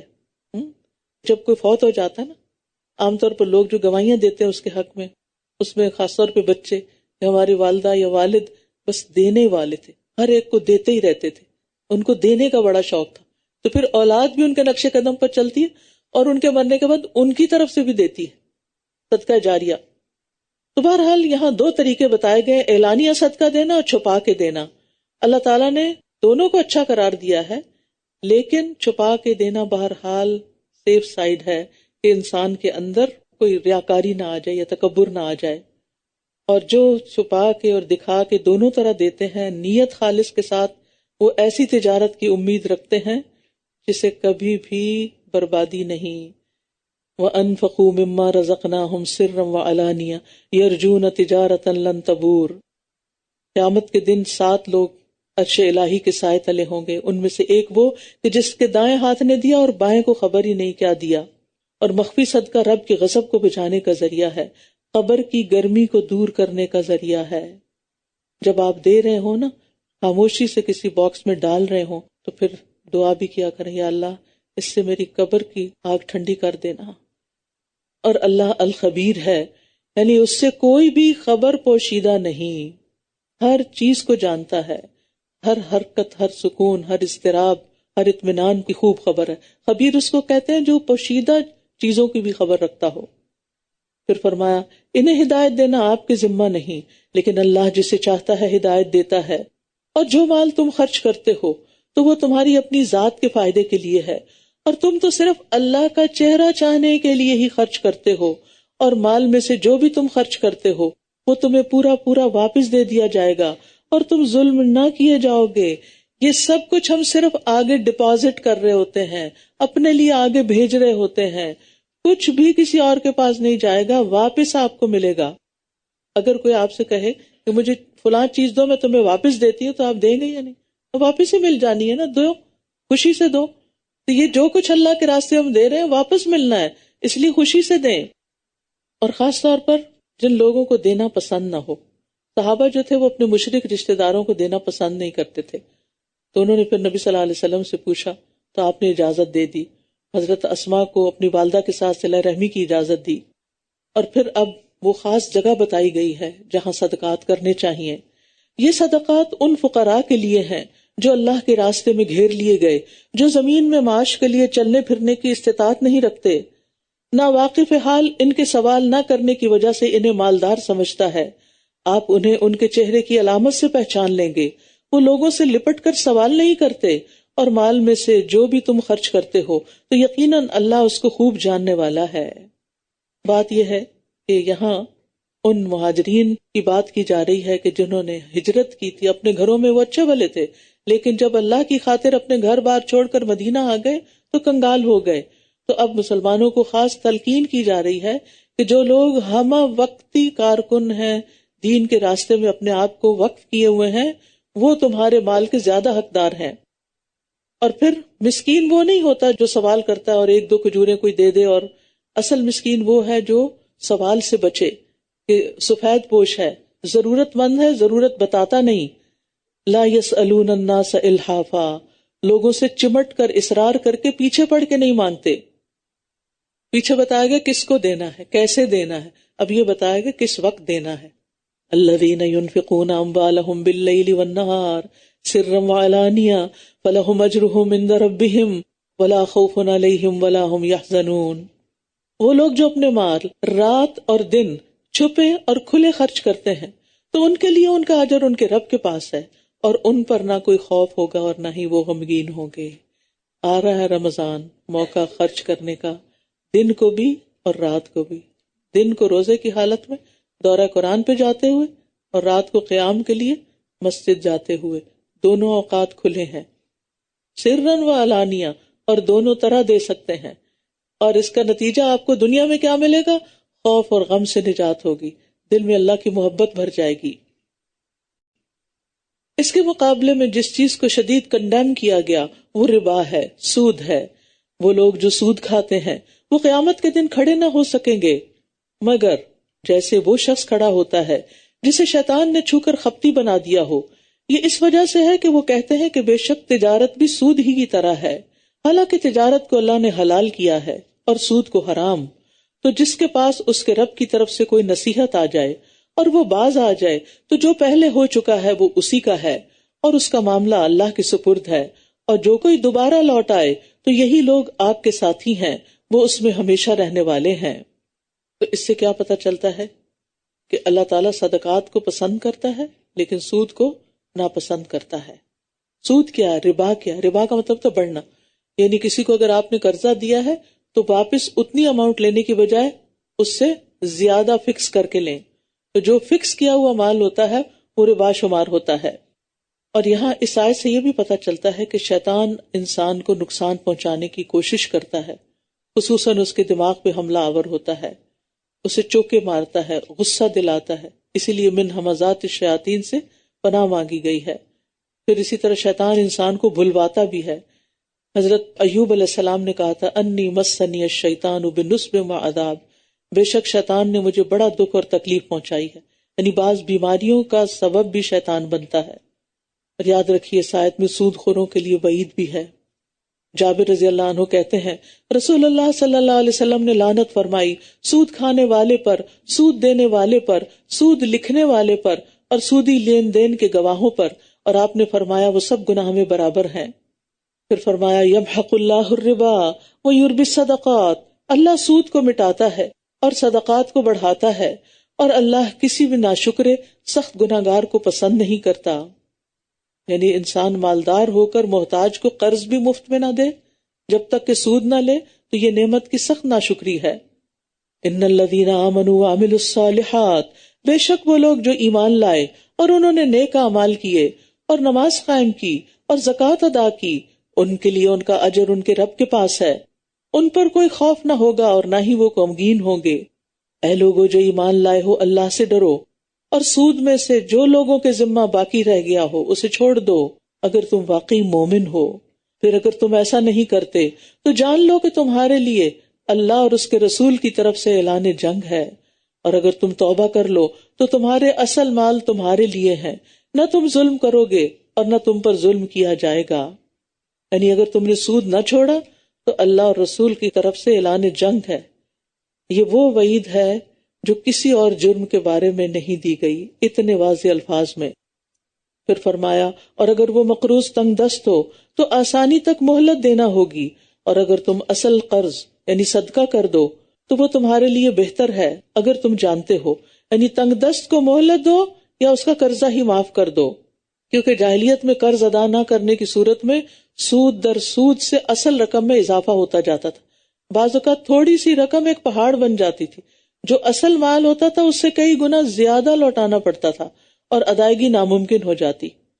تو مہلت دینے کا اجر بہت بڑا ہے، کیونکہ آپ صلی اللہ علیہ وسلم نے فرمایا قرض چکانے کی مدت تک اسے قرض کے برابر صدقے کا ثواب ملے گا۔ اگر آپ نے کسی کو قرض دیا تو جب تک وہ اس کے پاس ہے ہر روز آپ کے نامہ اعمال میں صدقہ لکھا جا رہا ہے اس اماؤنٹ کا، اور اگر قرض چکانے کی مدت کے آنے پر مہلت دے تو اسے قرض سے دگنا صدقے کا ثواب ملے گا۔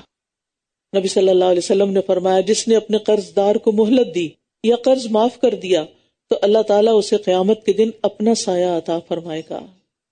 واتقوا یوما ترجعون فیہ الی اللہ، اور اس دن سے ڈرو جس میں تم سب اللہ کی طرف لوٹائے جاؤ گے، پھر ہر شخص کو جو اس نے کمایا پورا پورا بدلہ دے دیا جائے گا اور وہ ظلم نہ کیے جائیں گے۔ اب قرآن مجید کی سب سے طویل لمبی آیت آ رہی ہے، آیت دین۔ یا ایھا الذین آمنوا اذا تداینتم بدین الی اجل مسمى فاکتبوہ، اے لوگو جو ایمان لائے ہو، جب تم ایک وقت مقرر تک کے لیے آپس میں قرض کا لین دین کرو تو اسے لکھ لیا کرو، اور چاہیے کہ لکھنے والا تمہارے درمیان عدل کے ساتھ لکھے، اور لکھنے والے کو لکھنے سے انکار نہیں کرنا چاہیے، جیسا کہ اللہ نے اسے سکھایا ہے تو اس کو لکھنا چاہیے، اور املا اس شخص کو کروانی چاہیے جس کے ذمہ حق یعنی قرض ہو، اور اسے اللہ سے ڈرنا چاہیے جو اس کا رب ہے، اور وہ اس میں کسی بھی چیز کی کمی نہ کرے۔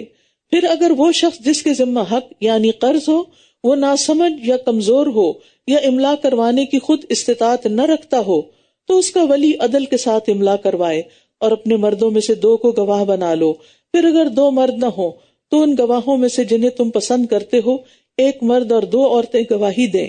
سہولت کے لیے، آسانی کے لیے 2 عورتوں کا کہا گیا کہ اگر ان دونوں میں سے ایک عورت بھول جائے تو ان میں سے ایک دوسری کو یاد دہانی کرا دے، اور گواہ جب گواہی دینے کے لیے بلائے جائیں تو وہ انکار نہ کریں، اور قرض چھوٹا ہو یا بڑا اس کے مقرر وقت تک کے لیے اس کی دستاویز لکھنے میں تم سستی نہ کرو، یہ اللہ کے نزدیک زیادہ انصاف والا ہے اور گواہی دینے کے لیے زیادہ درست ہے، اور زیادہ قریب ہے کہ تم لوگ یعنی فریقین شک میں نہ پڑو، مگر یہ کہ نقد تجارت ہو جس کا تم آپس میں لین دین کرتے ہو تو تم پر کچھ گناہ نہیں کہ تم اس کو نہ لکھو، اور جب تم باہم خرید و فروخت کرو تو احتیاطاً گواہ مقرر کر لیا کرو، اور دستاویز لکھنے والے اور گواہی دینے والے کو نقصان نہ پہنچایا جائے، اور اگر تم ایسا کرو گے تو یقیناً یہ تمہاری سخت نافرمانی ہوگی، اور اللہ سے ڈرو، اور اللہ تمہیں سکھاتا ہے، اور اللہ ہر چیز کو خوب جاننے والا ہے۔ جب سود کو حرام کیا گیا تو قرض کا صحیح طریقہ بھی بیان کر دیا گیا۔ تو اصولی طور پر 3 باتیں اہم ہیں اس میں۔ ایک یہ کہ جو قرض دیا جا رہا ہے وہ لکھا جائے، کیونکہ جب لوگ لکھتے نہیں تو بعد میں بھول چوک کی صورت میں پھر لڑائی جھگڑے ہوتے ہیں، قطع تعلق ہی ہو جاتی ہے، رشتے تک ختم ہو جاتے ہیں۔ دوسرے، مدت مقرر کر لینا، ڈیڈ لائن دینا کہ اس وقت تک کے لیے قرض ہے۔ تیسرے، گواہ بنا لینا۔ عام طور پر لوگ جب ادھار یا قرض دیتے ہیں تو لکھنے کو معیوب سمجھتے ہیں اور کہتے ہیں کہ تمہیں ٹرسٹ نہیں، کوئی مسئلہ نہیں، لے جاؤ، ہو جائے گا بعد میں معاملہ. اس وقت بڑی خوش اخلاقی سے پیش آتے ہیں، اور پھر بعد میں جب غلط فہمیاں پیدا ہو جاتی ہیں تو پھر لڑائی جھگڑے شروع ہو جاتے ہیں اور اگلی پچھلی کسر نکال دی جاتی ہے. جو اللہ تعالیٰ نے ہمیں طریقہ سکھا دیا ہے یہ زیادہ مبنی بر انصاف ہے، مبنی بر حکمت ہے، اور ایسے معاملات میں احتیاط ہی کرنی چاہیے تاکہ آئندہ انسان جھگڑوں سے بچ سکے. اور اگر تم سفر میں ہو اور قرض لینا چاہو اور تمہیں کوئی دستاویز لکھنے والا نہ ملے تو کوئی چیز بطور رہن قرض دینے والے کو قبضے میں دے دی جائے. پھر اگر تم میں سے ایک دوسرے پر اعتبار کرے اور بغیر رہن رکھے قرض دے دے تو وہ مقروض جو امین بنایا گیا ہو وہ قرض دینے والے کو اس کی امانت یعنی قرض ادا کر دے. اور اسے اللہ سے ڈرنا چاہیے جو اس کا رب ہے، اور تم گواہی کو مت چھپاؤ، اور جو کوئی اسے چھپائے گا یقیناً اس کا دل گناہگار ہے. اور جو کچھ تم کرتے ہو اللہ اس کو خوب جاننے والا ہے. للہ ما فی السماوات و ما فی الارض، اللہ ہی کا ہے جو کچھ آسمانوں اور زمین میں ہے اور جو تمہارے دلوں میں ہے. تم اسے ظاہر کرو یا اسے چھپاؤ اللہ اس پر تمہارا محاسبہ کرے گا. پھر جسے وہ چاہے گا بخش دے گا اور جسے چاہے گا عذاب دے گا، اور اللہ ہر چیز پر پوری قدرت رکھنے والا ہے. تو اس سے پتہ چلتا ہے کہ دل کے بعض افعال پر بھی محاسبہ ہوگا جن پر انسان کا اختیار ہوتا ہے، مثلا ایمان، کفر، شرک یا کسی نیکی یا بدی کا پختہ ارادہ کرنا. اور اس پر پکڑ بھی ہو سکتی ہے. مثلا ایک شخص نے پکا ارادہ کیا کہ چوری کرے گا، لیکن اس کو موقع نہیں ملا تو وہ گناہ پھر لکھ لیا جائے گا، اس کا محاسبہ ہوگا. لیکن جو خیالات خود بخود آ جاتے ہیں تو پھر ان پر پکڑ نہیں. اسی طرح برے برے وسوسے جو ہیں ان پر بھی پکڑ نہیں. پھر سورۃ البقرہ کی آخری 2 آیات، قرآن مجید کی طویل ترین سورت مکمل ہو رہی ہے. آمن الرسول بما انزل الیہ من ربہ والمؤمنون کل آمن باللہ وملائکتہ وکتبہ ورسلہ. رسول اس پر ایمان لایا جو اس کے رب کی طرف سے اس پر نازل کیا گیا، اور سارے مومن بھی، یہ سب اللہ پر اور اس کے فرشتوں اور اس کی کتابوں پر اور اس کے رسولوں پر ایمان لائے. وہ کہتے ہیں ہم اس کے رسولوں میں سے کسی ایک کے درمیان بھی فرق نہیں کرتے. اور انہوں نے کہا ہم نے سنا اور ہم نے اطاعت کی، اے ہمارے رب ہم تیری مغفرت طلب کرتے ہیں اور تیری ہی طرف لوٹ کر جانا ہے. لا یکلف اللہ نفسا الا وسعها لها ما کسبت وعلیہا ما اکتسبت. اللہ کسی جان کو اس کی وسعت سے بڑھ کر تکلیف نہیں دیتا. جو اس نے نیکی کمائی وہ اسی کے لیے ہے، اور جو اس نے برائی کمائی اسی کے ذمے اس کا نقصان ہے. اے ہمارے رب اگر ہم بھول جائیں یا ہم خطا کریں تو ہمارا مواخذہ نہ کرنا، ہمیں نہ پکڑنا. اے ہمارے رب ہم پر ایسا بوجھ نہ ڈالنا جیسا تو نے ہم سے پہلے لوگوں پہ ڈالا. اے ہمارے رب اور تو ہم سے وہ بوجھ نہ اٹھوا جس کو اٹھانے کی ہم طاقت نہیں رکھتے، اور ہم سے درگزر فرما اور ہمیں بخش دے اور ہم پر رحم فرما.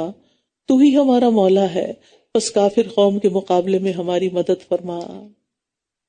یہ اور اس سے پہلی آیت یعنی آخری 2 آیات رسول اللہ صلی اللہ علیہ وسلم کو معراج کے موقع پر سدرۃ المنتہا کے پاس عطا فرمائی گئی. حدیث میں ان آیات کی بہت فضیلت آئی ہے.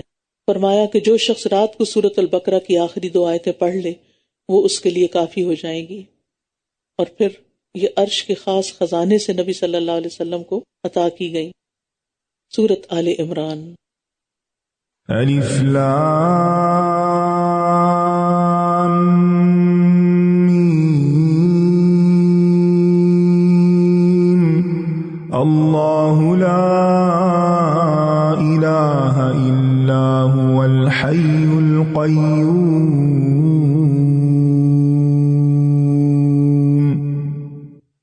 سورۃ آل عمران اہم صورتوں میں سے ایک ہے. ابو امامہ رضی اللہ عنہ کہتے ہیں کہ رسول اللہ صلی اللہ علیہ وسلم نے فرمایا قرآن کو سیکھو کیونکہ یہ قیامت کے دن اپنے پڑھنے والوں کی سفارش کرے گا.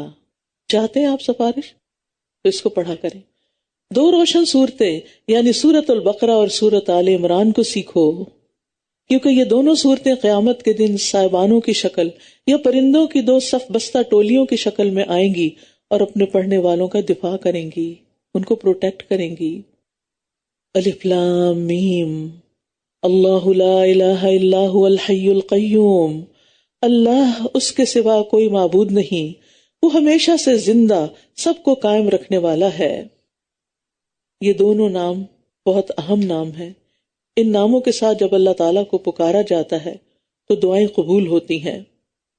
ان دونوں ناموں سے دعا کرنی چاہیے۔ حضرت انس کہتے ہیں کہ میں نبی صلی اللہ علیہ وسلم کے ساتھ تھا کہ ایک آدمی نے دعا کی، کہا یا بدیع السماوات یا حی یا قیوم انی اسألک، اے آسمانوں کو عدم سے وجود میں لانے والے، اے زندہ، اے قائم رہنے والے، میں تجھ سے سوال کرتا ہوں۔ تو آپ نے فرمایا کیا تمہیں معلوم ہے کہ اس نے کس چیز کے ساتھ دعا کی؟ قسم ہے اس ذات کی جس کے قبضے میں میری جان ہے، اس نے اللہ کو اس کے اس نام سے پکارا ہے کہ جب اس نام سے اس کو پکارا جاتا ہے تو وہ قبول فرماتا ہے۔ تو یا حی یا قیوم برحمتک استغیث کہہ کے اللہ کو پکار کے فریادیں کیا کریں۔ اور خاص طور پر نبی صلی اللہ علیہ وسلم پر جب کوئی پریشان کن معاملہ آ پڑتا تو یہ دعا کیا کرتے تھے، یا حی یا قیوم برحمتک استغیث، اے زندہ اور اے قائم رہنے والے، تیری رحمت کے وسیلے سے فریاد کرتا ہوں۔ تو اللہ کی رحمت ہر چیز پہ چھائی ہوئی ہے۔ نزل علیک الکتاب بالحق، اس نے آپ پر حق کے ساتھ کتاب نازل کی جو ان کی تصدیق کرنے والی ہے جو اس سے پہلے تھیں، اور اسی نے تورات اور انجیل نازل کی اس سے پہلے لوگوں کی ہدایت کے لیے، اور اسی نے فرقان یعنی قرآن نازل کیا۔ یقیناً جن لوگوں نے اللہ کی آیات کا انکار کیا ان کے لیے سخت عذاب ہے، اور اللہ بہت زبردست ہے، انتقام لینے والا ہے۔ کس سے انتقام لے گا؟ اپنے مجرموں سے، نافرمانوں سے۔ اور یہ اللہ تعالیٰ کی فعلی صفت ہے۔ بعض لوگوں نے اللہ کے ناموں کی جو لسٹ بنائی ہے اس میں المنتقم لکھا ہوا ہے۔ منتقم اللہ کا نام نہیں ہے، ذوانتقام اس کی صفت ہے کہ انتقام لینے والا ہے۔ ان اللہ لا یخفی علیہ شیء فی الارض ولا فی السماء، بے شک کوئی چیز اللہ سے چھپی ہوئی نہیں، نہ زمین میں اور نہ آسمان میں۔ اس سے کیا پتہ چلتا ہے کہ ہمارے اعمال میں سے بھی کچھ اللہ سے چھپا ہوا نہیں۔ کوئی بھی گناہ کرنے لگے تو ایسی جگہ سوچیں جہاں آپ اللہ کی نگاہ سے چھپ سکیں۔ ہے کوئی جگہ دنیا میں؟ کہیں بھی نہیں۔ وہی ہے جو رحموں میں تمہاری صورت بناتا ہے جس طرح وہ چاہتا ہے، اس کے سوا کوئی معبود نہیں، بہت زبردست خوب حکمت والا ہے۔ تو ہماری صورتیں کس نے بنائی؟ اللہ نے۔ لہٰذا کسی کی بھی صورت کا مذاق نہ بنائیں، کیونکہ وہ اس نے خود نہیں بنائی، وہ اللہ نے بنائی ہے۔ لہٰذا کسی کو دیکھ کے ہنسے نہیں، اور کوئی ریشسٹ کامنٹ پاس نہیں کریں، اور تبصرے نہیں کریں کہ فلاں کا ناک ایسا، فلاں کی آنکھیں چننی، فلاں کی ہونٹ ایسے، فلاں کا رنگ ایسا۔ اس بات پہ تبصرہ کرنا چھوڑ دیں، اس کو اپنی گفتگو سے بالکل آؤٹ کر دیں، اور اگر کوئی اور بات کر رہا ہو تو اس کو بالکل انکریج نہ کریں، اور سیریسنس کا مظاہرہ کریں کہ تم کر کیا رہے ہو، اللہ کی بنائی ہوئی چیز کا مذاق اڑا رہے ہو، اس پہ تم تنقید کر رہے ہو، اس کے نقص نکال رہے ہو۔ اللہ تعالیٰ فرماتے ہیں وَصَوَّرَكُمْ فَأَحْسَنَ صُوَرَكُمْ، اس نے تمہاری صورت بنائی تو بہت اچھی بنائی۔ وہی ہے جس نے آپ پر کتاب نازل کی جس میں محکم یعنی واضح آیات ہیں جو کتاب کی اصل یعنی بنیاد ہیں، اور کچھ دوسری متشابہ ہیں، بس وہ لوگ جن کے دلوں میں ٹیڑھ ہے وہ اس میں سے فتنے اور منمانی تعویل کی تلاش میں متشابہ آیات کے پیچھے لگ جاتے ہیں، حالانکہ ان کا حقیقی مطلب اللہ کے سوا کوئی نہیں جانتا۔ اور جو علم میں پختہ کار ہیں وہ کہتے ہیں ہم ان پر ایمان لائے، سب کچھ ہمارے رب کی طرف سے ہے، اور نصیحت تو صرف عقل والے ہی حاصل کرتے ہیں۔ تو محکم آیات وہ ہیں جن کا مفہوم بالکل واضح اور صریح ہوتا ہے، اس میں کسی تعویل کی گنجائش نہیں ہوتی، اسی لیے ان کو ام الکتاب کہا گیا، یعنی اصل اور بنیاد۔ ان آیات میں عموماً دین کے بنیادی عقائد، عبادات اور احکام بیان کیے گئے ہیں، اور کچھ نصیحتیں اور عبرتیں بھی ان میں شامل ہیں۔ متشابہات سے مراد وہ آیات ہیں جو ملتے جلتے کئی معنی کا احتمال رکھتی ہیں، اور بعض اوقات لوگوں کو ان کی مراد سمجھنے میں یعنی شبہ ہو جاتا ہے، یا اس میں تعویل کی گنجائش نکل آتی ہے۔ تو ایمان تو سب آیات پہ لانا چاہیے، لیکن متشابہ آیات کی تفصیلات میں جانے کی ضرورت نہیں، ان کو جاننا ضروری نہیں، اور نہ ہماری عقل کے لیے ممکن ہے۔ ربنا لا تزغ قلوبنا بعد اذ هديتنا وهب لنا من لدنك رحمة انك انت الوهاب، اے ہمارے رب ہدایت دینے کے بعد ہمارے دلوں کو ٹیڑھا نہ کرنا، اور ہمیں اپنے پاس سے رحمت عطا فرما، بے شک تو ہی بہت عطا کرنے والا ہے۔ کیونکہ لوگ متشابہ آیات کے پیچھے پڑھ کر گمراہ ہو جاتے ہیں۔ یا اللہ ہمیں گمراہ ہونے سے بچانا، ہمارے دل کو دین پر ثابت قدمی عطا کرنا۔ رسول اللہ صلی اللہ علیہ وسلم کی دعاؤں میں سے کثرت سے مانگی جانے والی دعا کیا تھی؟ اللہم مصرف القلوب صرف قلوبنا علی طاعتک، اور اللہم ثبت قلبی علی دینک، اور پھر اللہ سے رحمت مانگنا. اللہ کی ایک رحمت وہ ہے جس نے اپنے مومنوں کو خاص کیا ہے اور وہ ایمان کی رحمت ہے. متقین کو جس کے ساتھ خاص کیا وہ اطاعت بجا لانے کی رحمت ہے. اپنے اولیاء کو جس کے ساتھ خاص کیا وہ ان کو ولایت عطا کرنے کی ہے، اور جس کے ساتھ اس نے اپنے انبیاء کو خاص کیا وہ نبوت کی ہے. نبوت کے درجے تک پہنچ گئے اللہ کی رحمت سے. تو راسخین فی العلم دعا کیا کرتے ہیں؟ وَهَبْ لَنَا مِن لَّدُنْكَ رَحْمَةً، ہمیں بھی رحمت عطا کر، خاص رحمت عطا کر. إِنَّكَ أَنتَ الْوَهَّابُ، تو بہت زیادہ عطا کرنے والا ہے. تیرے انعامات، تیرے عطیات بے حد وسیع ہیں، تیرے احسانات بے شمار ہیں، تیری سخاوت ساری مخلوق سے بے نیاز کر دیتی ہے. اے ہمارے رب، یقیناً تو سب لوگوں کو ایسے دن میں جمع کرنے والا ہے جس کے آنے میں کوئی شک نہیں. بے شک اللہ وعدے کی خلاف ورزی نہیں کرتا. بے شک جن لوگوں نے کفر کیا ان کے مال اور اولاد انہیں اللہ کے مقابلے میں ہرگز کام نہ آئیں گے، اور یہی وہ لوگ ہیں جو آگ کا ایندھن ہے. دنیا میں ایسے لوگ جو اللہ کے انکار کے ساتھ بڑی عیش و عشرت کے ساتھ جی رہے ہیں ان پہ رشک نہ کریں، کیونکہ آخرت میں کچھ بھی فائدہ نہیں ہوگا ان کو اس دنیاوی شان و شوکت کا. ان کا حال بھی آل فرعون اور ان لوگوں کی طرح ہے جو ان سے پہلے تھے. ان سب نے ہماری آیات کو جھٹلایا تو اللہ نے ان کے گناہوں کی وجہ سے انہیں پکڑ لیا، اور اللہ سخت سزا دینے والا ہے. اور اللہ کی سزا کو واجب کرنے والی چیز کیا ہے؟ کفر اور تکبر، جیسے فرعون میں تھا. تو گناہ جو ہیں وہ اللہ کے عذاب کے آنے کی وجہ بن جاتے ہیں.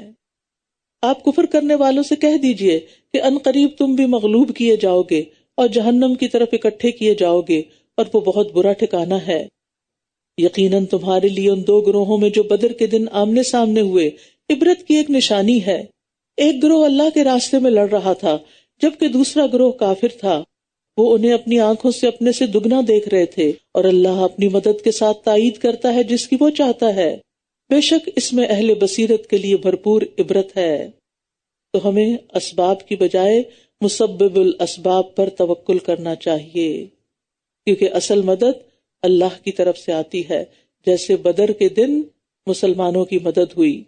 زین للناس حب الشہوات، لوگوں کے لیے نفسانی خواہشات کی محبت مزین کر دی گئی، جیسے عورتیں اور بیٹے اور سونے اور چاندی کے جمع کیے گئے خزانے اور نشان زدہ گھوڑے اور مویشی جانور اور کھیتیاں. یہ دنیا کی زندگی کا سامان ہے، اور اللہ ہی ہے جس کے پاس اچھا ٹھکانہ ہے. شہوات شہوت کی جمع ہے، جس کا مطلب ہوتا ہے کسی پسندیدہ مرغوب چیز کی طرف نفس کا کھنچ جانا، اٹریکٹ ہو جانا.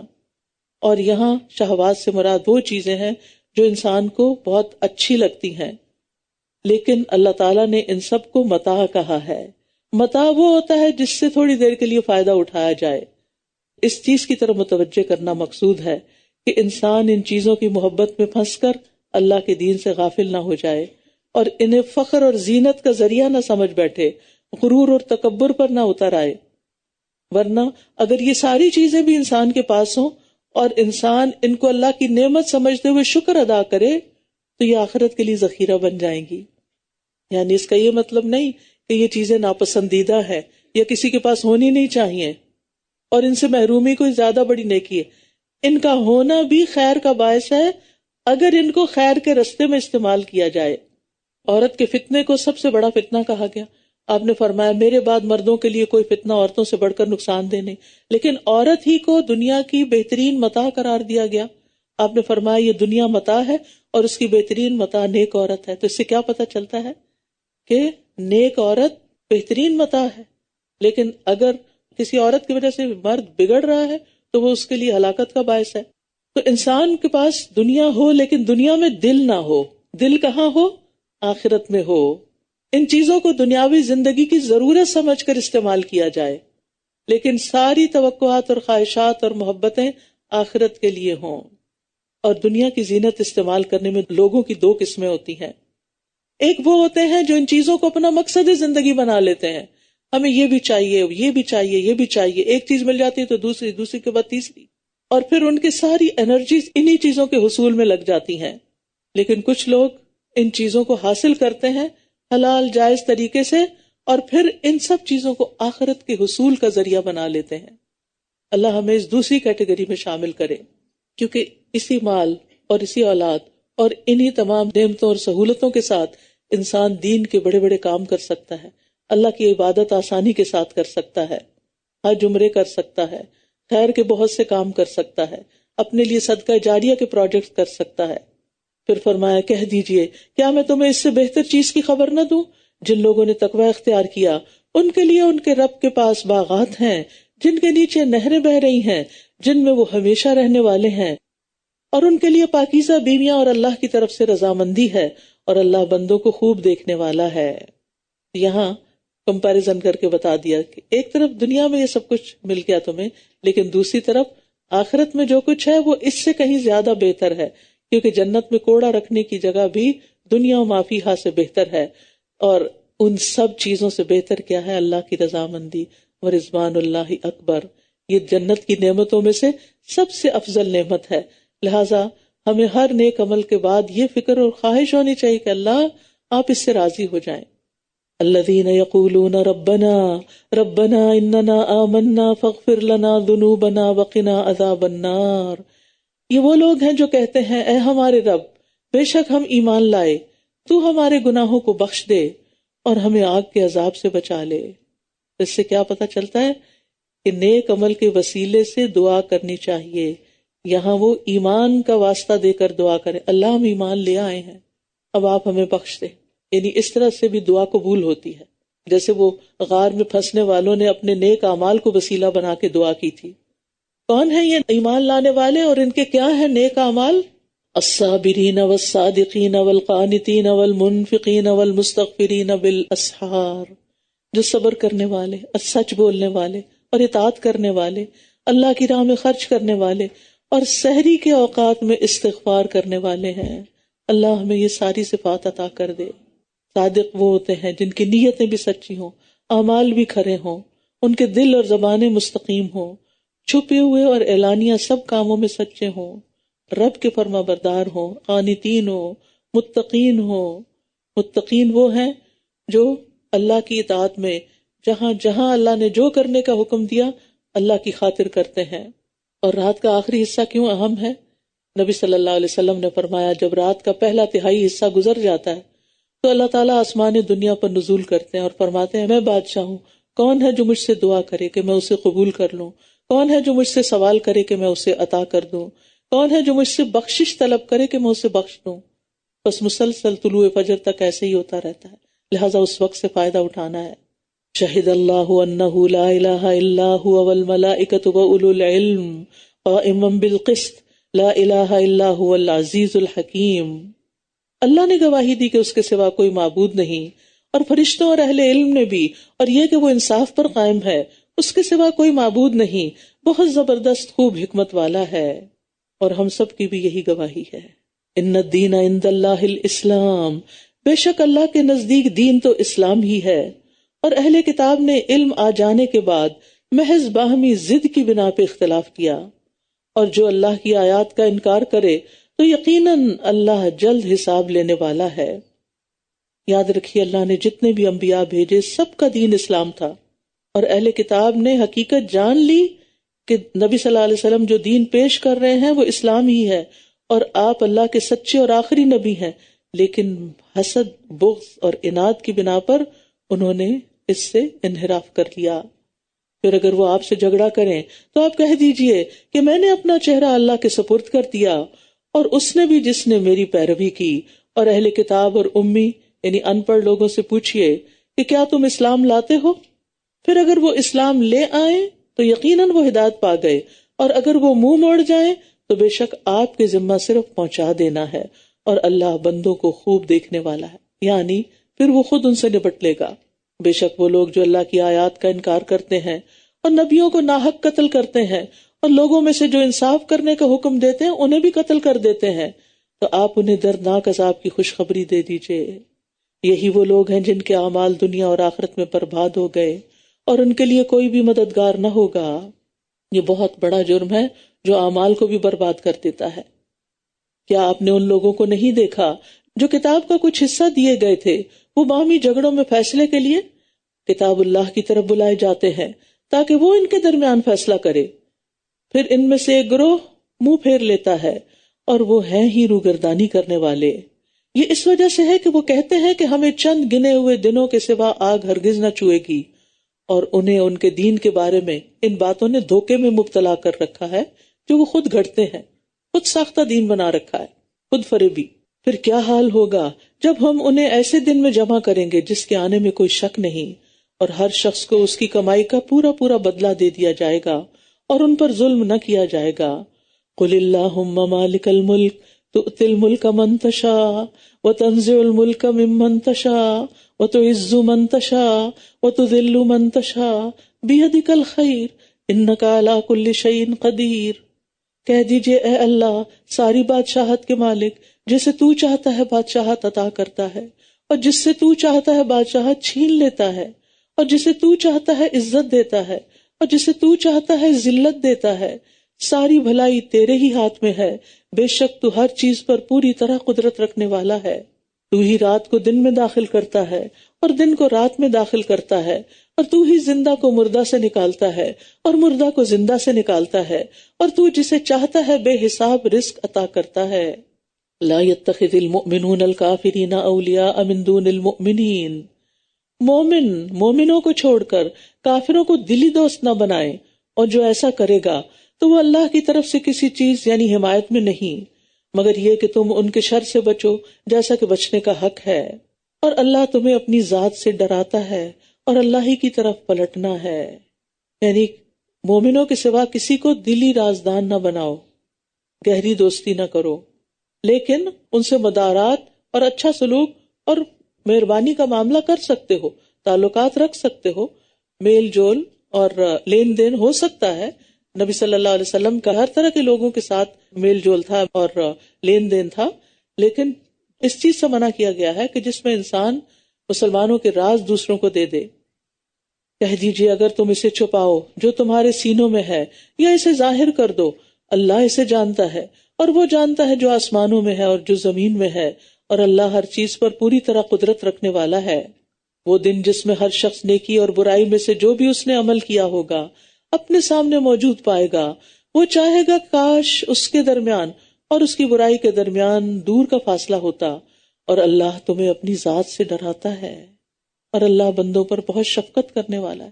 اب یہ 2 بار آ گئی یہ بات کہ اللہ اپنی ذات سے تمہیں ڈراتا ہے. لہٰذا ہمیں کیا کرنا چاہیے؟ ڈرنا چاہیے. اللہ کی رحمت کی امید بھی ہونی چاہیے اور ساتھ ساتھ ڈر بھی ہونا چاہیے تاکہ ہمارے اعمال درست رہیں. کیونکہ ہوتا یہ ہے کہ کچھ کام ڈر کے بغیر نہیں ہوتے، یہ ہماری کمزوری ہے. ہماری سائیکالوجی ایسے ہے کہ جب تک ہمیں کوئی پریشر نہیں ہوتا، جب تک کوئی خوف نہیں ہوتا تو بعض کام ہم کرتے نہیں ہیں. قل ان کنتم تحبون اللہ فاتبعونی یحببکم اللہ ویغفر لکم ذنوبکم واللہ غفور الرحیم. کہہ دیجیے اگر تم اللہ سے محبت کرتے ہو تو میری پیروی کرو، یعنی رسول اللہ صلی اللہ علیہ وسلم کی. اللہ تم سے محبت کرے گا اور وہ تمہارے گناہوں کو بخش دے گا، اور اللہ بہت بخشنے والا نہایت رحم کرنے والا ہے. اللہ کی محبت کا دعویٰ تو سبھی کرتے ہیں، اہل کتاب بھی، مشرکین بھی، سب. لیکن اس دعوے کو سچا کرنے کے لیے ایک پروف چاہیے، اور وہ ہے کہ محمد صلی اللہ علیہ وسلم پر ایمان ہے یا نہیں، اور ان کی تعلیمات پر عمل ہے یا نہیں، سنت کی پیروی ہے یا نہیں. شاہ عبد القادر کہتے ہیں جو کوئی کسی کی محبت کا دعویٰ کرے تو اس طرح محبت کرے جس طرح محبوب چاہے، نہ کہ جس طرح اس کا اپنا جی چاہے، اور اسی طرح چاہے تو محبوب اس کو چاہے. یعنی جب وہ ایسا کرے گا تو پھر رب بھی اس سے راضی ہوگا. اسی طرح یہ خطاب ہم سب سے بھی ہے کہ اس خالی زبانی محبت کا دعویٰ کافی نہیں، زبانی کلامی اظہار محبت کافی نہیں، بلکہ اپنے اقوال اور افعال سے ثبوت دینا ہوگا. اور دین میں بدعات بھی ایجاد نہیں کرنی، کیونکہ سنت کی پیروی کرنے کو کہا جا رہا ہے، اپنی مرضی کا پیرالل دین بنانے کو نہیں. نبی صلی اللہ علیہ وسلم نے فرمایا جو میری سنت پر عمل نہ کرے وہ مجھ سے نہیں. اللہ اور اس کے رسول کی محبت عمل کا مطالبہ کرتی ہے. قل اطیعوا اللہ والرسول فإن تولوا فإن اللہ لا يحب الکافرین. کہہ دیجیے اللہ اور رسول کی اطاعت کرو، پھر اگر وہ منہ پھیر جائیں تو یقیناً اللہ کفر کرنے والوں سے محبت نہیں کرتا. یہاں کفر کس کو کہا جا رہا ہے؟ اطاعت سے منہ موڑنے والے کے عمل کو. اور یہاں پر آپ دیکھیے کہ اللہ کی اطاعت کے ساتھ الرسول یعنی محمد صلی اللہ علیہ وسلم کی اطاعت کا الگ سے حکم دیا جا رہا ہے. اللہ کی اطاعت بھی کرو اور رسول کی اطاعت بھی کرو، اور اگر منہ موڑتے ہو تو پھر تمہارا یہ طرز عمل قابل قبول نہیں. ان اللہ اصطفى آدم و نوحا وآل ابراہیم وآل عمران علی العالمین. بے شک اللہ نے آدم اور نوح کو اور آل ابراہیم اور آل عمران کو تمام جہانوں پر چن لیا. نبی صلی اللہ علیہ وسلم کس آل میں سے تھے؟ آل ابراہیم میں سے تھے. نوح علیہ السلام آدم علیہ السلام سے تھے، ابراہیم علیہ السلام نوح علیہ السلام سے تھے، آل عمران آل ابراہیم سے تھے. ایسی نسل جن میں سے بعض کی اولاد ہے، اور اللہ خوب سننے والا خوب جاننے والا ہے. جب عمران کی بیوی کہنے لگی کہ اے میرے رب، بے شک میں نے تیرے لیے نظر مانی ہے کہ جو بھی میرے پیٹ میں ہے وہ ہر ذمہ داری سے آزاد ہوگا، بس تو مجھ سے قبول کر لے، بے شک تو ہی خوب سننے والا خوب جاننے والا ہے. پھر جب اس نے اس کو جنم دیا تو کہنے لگی اے میرے رب، میں نے تو ایک لڑکی کو جنم دیا ہے. حالانکہ اللہ کو خوب معلوم تھا جو اس نے جنا، اور لڑکا لڑکی کی طرح نہیں ہوتا، اور میں نے اس کا نام مریم رکھا ہے، اور میں اسے اور اس کی اولاد کو شیطان مردود سے تیری پناہ میں دیتی ہوں. اس سے پتہ چلتا ہے کہ پیدائش کے ساتھ ہی نام رکھا جا سکتا ہے، 7ویں دن کا ضروری نہیں کہ انتظار کیا جائے. نبی صلی اللہ علیہ وسلم نے فرمایا تھا آج رات میرے گھر بچہ پیدا ہو، میں نے اپنے باپ ابراہیم علیہ السلام کے نام پر اس کا نام رکھا ہے. چنانچہ اس کے رب نے اسے اچھی طرح قبول کر لیا اور اس کی بہت اچھی پرورش کی، اور زکریا کو اس کا کفالت کرنے والا بنا دیا. اور جب کبھی زکریا اس پر محراب میں داخل ہوتا تو اس کے پاس رزق پاتا. وہ کہتا اے مریم، یہ تیرے لیے کہاں سے آتا ہے؟ وہ کہتی یہ اللہ کے پاس سے ہے، بے شک اللہ جسے چاہتا ہے بے حساب رزق دیتا ہے. یہ زکریا علیہ السلام کون تھے؟ یہ وہی اللہ کے نبی ہیں. عام قول کے مطابق یہ ان کے خالو تھے، مگر صحیح بات یہ ہے کہ وہ مریم علیہ السلام کے بہنوئی تھے. اس کی دلیل حدیث معراج سے ملتی ہے، جس میں دوسرے آسمان پر رسول اللہ صلی اللہ علیہ وسلم کی یحییٰ اور عیسیٰ علیہ السلام سے ملاقات کا ذکر ہے، اور وہاں وضاحت آتی ہے کہ یہ دونوں خالہ زاد بھائی تھے. تو خالہ زاد بھائی اسی صورت میں ہو سکتے ہیں کہ جب دو بہنوں کے بچے ہوں. اور یہاں پر آپ دیکھیے کہ عبادت خانے میں نماز پڑھنے کے دوران ہی اللہ تعالیٰ نے فرشتوں کے ذریعے انہیں بیٹے کی خوشخبری دی، اور اس کا نام پیدا ہونے سے پہلے ہی رکھ دیا گیا، یحییٰ رکھا گیا نام. اس سے بھی پتہ چلتا ہے کہ پیدائش سے پہلے بھی نام سلیکٹ کر سکتے ہیں. ہنالک دعا زکریا ربہ، جب زکریا علیہ السلام نے حضرت مریم کی یہ ساری کرامتیں دیکھی تو انہیں شوق آیا کہ میں بھی اللہ سے یہاں اولاد مانگ لوں، جبکہ وہ ایک طویل عرصے سے مانگ رہے تھے. وہی زکریا علیہ السلام نے اپنے رب سے دعا مانگی، کہا اے میرے رب، مجھے اپنے پاس سے پاکیزہ اولاد عطا کر، بے شک تو ہی دعا کا خوب سننے والا ہے.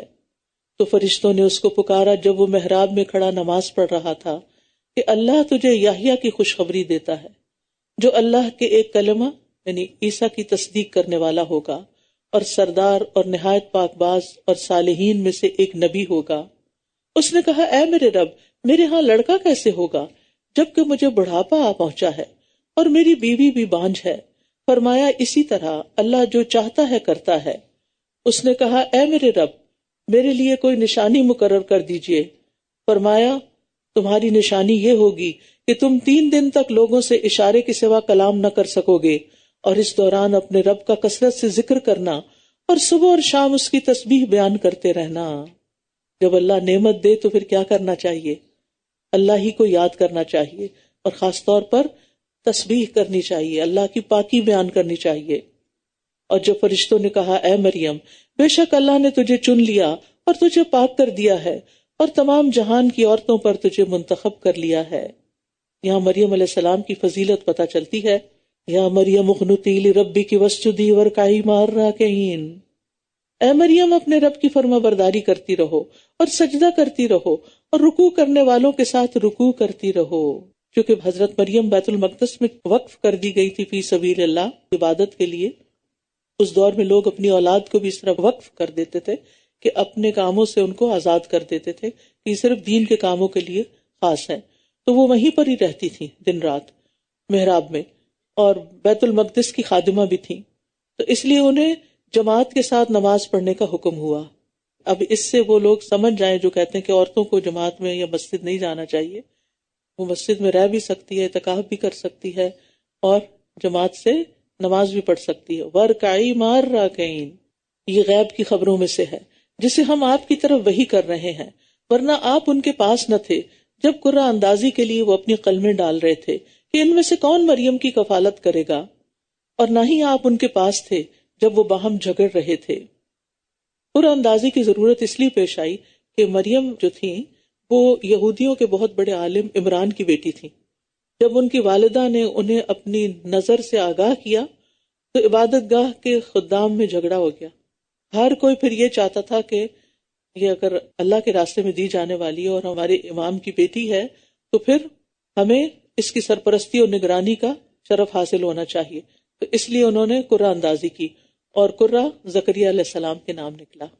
جب فرشتوں نے کہا اے مریم بے شک اللہ تجھے اپنی طرف سے ایک کلمے کی خوشخبری دیتا ہے، یعنی عیسیٰ علیہ السلام کی، اس کا نام مسیح عیسیٰ ابن مریم ہوگا جو دنیا اور آخرت میں بڑے مرتبے والا ہوگا اور اللہ کے مقرب بندوں میں سے ہوگا، اور وہ لوگوں سے پنگوڑے میں اور پختہ عمر میں کلام کرے گا اور صالح لوگوں میں سے ہوگا۔ بولیا میرے رب میرے ہاں کوئی بچہ کس طرح ہوگا حالانکہ مجھے کسی انسان نے چھوا تک نہیں۔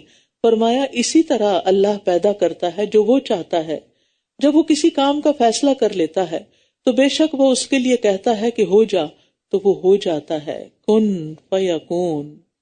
اللہ کے لیے کچھ بھی کرنا مشکل نہیں، امپاسبل نہیں۔ وَيُعَلِّمُهُ الْكِتَابَ وَالْحِكْمَةَ وَالتَّوْرَاةَ وَالْإِنْجِيلَ، اور وہ اسے کتاب اور حکمت اور تورات اور انجیل کی تعلیم دے گا، اور وہ بنی اسرائیل کی طرف ایک رسول ہوگا۔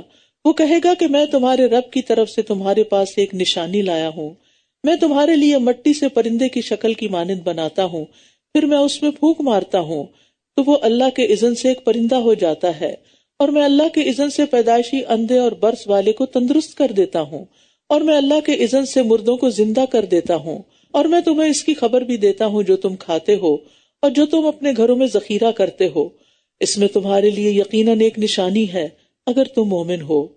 یہاں بِإِذْنِ اللہ کا لفظ بار بار آیا ہے۔ اس سے کیا پتہ چلتا ہے کہ اگر اللہ کا حکم نہ ہوتا تو عیسیٰ علیہ السلام یہ معجزات نہیں دکھا سکتے تھے، اور یہی بات ہر نبی کے معجزات کے بارے میں کہی جائے گی کہ وہ دراصل اللہ ہی کے اختیار میں ہوتے ہیں۔ نبی اپنی ذاتی قابلیت سے کوئی چیز نہیں دکھا سکتے۔ اصل قوت اور اصل اختیار کس کے پاس ہے؟ اللہ رب العزت کے پاس۔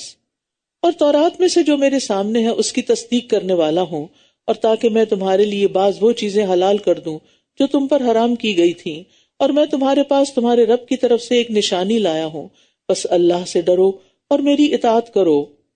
تو عیسیٰ علیہ السلام نے دراصل موسیٰ علیہ السلام کی شریعت کی تصدیق کی تھی۔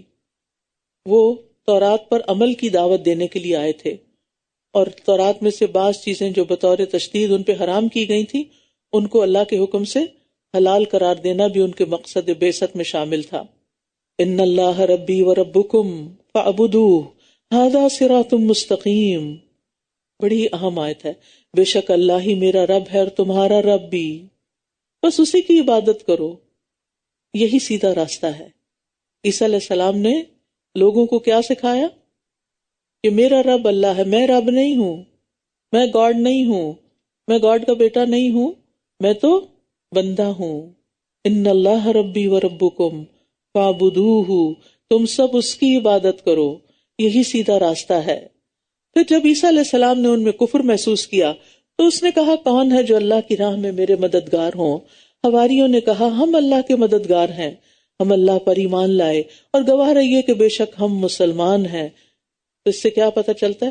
فَلَمَّا أَحَسَّ عِيسَىٰ مِنْهُمُ الْكُفْرَ، یعنی صرف ان کا گمان نہیں تھا بلکہ حواس کے ذریعے معلوم کر لیا، دیکھ سن کے معلوم کر لیا کہ یہود اور ان کے علماء اللہ کی دی ہوئی نشانیوں اور دلائل اور معجزات کے آگے بے بس ہو چکے ہیں، لیکن پھر بھی مان نہیں رہے اور ان کی زندگی کے درپے ہیں۔ اب ان کو فکر ہو گئی کہ یہ مجھے ختم کرنے کی سازشیں کر رہے ہیں، اور انہیں یقین ہو گیا کہ اب میرے لیے زندہ رہنا دوبھر ہو گیا ہے۔ تو انہیں فکر کس بات کی تھی؟ فکر اس بات کی تھی کہ میرے پیچھے سے دین کی تبلیغ اور نشر و اشاعت کا کام رکنا نہیں چاہیے۔ لہٰذا انہوں نے اپنے پیروکاروں سے پوچھا کون ہے جو اللہ کی طرف دعوت دینے اور اس کے راستے پر چلنے اور چلانے میں میرا مددگار بنے۔ اللہ تعالیٰ نے چند لوگوں کو توفیق دی، وہ ایمان لائے اور پوری تندہی کے ساتھ عیسیٰ علیہ السلام کی مدد کرتے رہے، اور یہی لوگ عیسیٰ علیہ السلام کے حواری کہلائے، انصار اللہ کہلائے۔ جس شخص کو دین سے سچی محبت ہوتی ہے وہ صرف خود کوشش نہیں کرتا کہ دین پھیلے، وہ یہ بھی کوشش کرتا ہے کہ اور لوگ بھی اس کے ساتھ شریک ہو جائیں اور سب مل کر ایک ٹیم کے طور پر اس کام کو آگے بڑھائیں۔ ربنا آمنا بما انزلت واتبعنا الرسول فاکتبنا مع الشاہدین، اے ہمارے رب ہم اس پر ایمان لائے جو تو نے نازل کیا اور ہم نے رسول کی پیروی کی، سو تو ہمیں بھی گواہوں کے ساتھ لکھ لے، یعنی صحابہ کے ساتھ۔ وَمَكَرُوا وَمَكَرَ اللَّهُ وَاللَّهُ خَيْرُ الْمَاكِرِينَ، اور انہوں نے چال چلی اور اللہ نے بھی خفیہ تدبیر کی، اور اللہ خفیہ تدبیر کرنے والوں میں سب سے بہتر ہے۔ جب اللہ تعالیٰ نے فرمایا اے عیسیٰ بے شک میں تجھے قبض کرنے والا ہوں اور تجھے اپنی طرف اٹھانے والا ہوں اور تجھے ان لوگوں سے پاک کرنے والا ہوں جنہوں نے کفر کیا، اور جن لوگوں نے تیری پیروی کی انہیں قیامت کے دن تک کفر کرنے والوں پر فوقیت دینے والا ہوں، پھر تم سب کو میری ہی طرف لوٹنا ہے تو میں تمہارے درمیان اس چیز کے بارے میں فیصلہ کر دوں گا جس میں تم اختلاف کیا کرتے تھے۔ یعنی دنیا میں تو یہ اختلاف ہی کر رہے ہیں، فیصلہ نہیں ہو سکتا کہ یہ حق کی طرف آ نہیں رہے، تو اب قیامت کے دن ہی فیصلہ ہوگا۔ پھر جن لوگوں نے کفر کیا تو میں انہیں دنیا اور آخرت میں بہت سخت عذاب دوں گا اور ان کے لیے کوئی بھی مددگار نہ ہوگا، اور رہے وہ لوگ جو ایمان لائے اور انہوں نے نیک عمل کیے تو وہ انہیں ان کے اجر پورے پورے دے گا، اور اللہ ظالموں سے محبت نہیں کرتا۔ یہ اللہ کی آیات اور بہت حکمت والا ذکر ہے جو ہم آپ پر پڑھ رہے ہیں۔ بیچ میں ریمائنڈر دے دیا گیا، یہ سب باتیں حق پر مبنی ہیں، اللہ تعالیٰ کی آیات ہیں، اللہ کی طرف سے آئی ہیں، یاد دہانی ہے اور حکمت پر مبنی ہے، لہٰذا اس کو پوری محبت سے قبول کرو۔ بے شک عیسیٰ علیہ السلام کی مثال اللہ کے ہاں آدم کی مثال کی طرح ہے، اس نے اسے مٹی سے بنایا، پھر اس سے کہا ہو جا تو وہ ہو گیا۔ الحق من ربک فلا تکن من الممترین، یہ حق آپ کے رب کی طرف سے ہے تو آپ شک کرنے والوں میں سے نہ ہوں۔ پھر جو کوئی آپ کے پاس علم آ جانے کے بعد اس کے بارے میں آپ سے جھگڑا کرے تو کہہ دیجئے کہ آؤ ہم اپنے اور تمہارے بیٹوں کو اور اپنی اور تمہاری عورتوں کو بلا لیں اور ہم خود بھی آ جائیں اور تم بھی آ جاؤ، پھر ہم گڑ گڑا کر دعا کریں، پھر ہم جھوٹوں پر اللہ کی لعنت کریں۔ اس کو مباہلہ کہا جاتا ہے، اور یہ آیت اہل نجران کے بارے میں نازل ہوئی تھی جن کا وفد نبی صلی اللہ علیہ وسلم کے پاس آیا تھا۔ آپ نے ان کو اسلام کی تبلیغ کی، تعلیم دی، دعوت دی، مسلمان ہونے کی دلائل دیے اور یہ ساری باتیں بتائیں ان کو، لیکن اس کے باوجود وہ نہیں مانے، تو پھر حق کو واضح کرنے کے لیے ان کو یہ دعوت دی گئی کہ پھر آؤ ہم دعا کرتے ہیں کہ جو جھوٹا اس پہ اللہ کی لعنت ہو۔ تو حذیفہ رضی اللہ عنہ کہتے ہیں کہ عاقب اور السید نجران والے رسول اللہ صلی اللہ علیہ وسلم کے پاس آئے، وہ آپ سے مباہلہ کا ارادہ رکھتے تھے، تو ان میں سے ایک نے دوسرے سے کہا ایسا مت کرو، کیونکہ اللہ کی قسم اگر یہ نبی ہوئے اور ہم نے مباہلہ کر لیا تو ہم فلاح نہیں پائیں گے اور نہ ہمارے بعد کی نسل۔ تو دونوں نے کہا آپ نے ہم سے جو مطالبہ کیا ہم آپ کو دیں گے، یعنی نبی صلی اللہ علیہ وسلم سے کہا، اور آپ ہمارے ساتھ کوئی امین آدمی بھیج دیں اور کسی اور کو نہیں، صرف امانت دار کو بھیجیں۔ تو آپ نے کس کو بھیجا تھا؟ آپ نے فرمایا اے ابو عبیدہ بن جراح اٹھو۔ جب وہ کھڑے ہوئے تو آپ نے فرمایا یہ اس امت کا امین ہے۔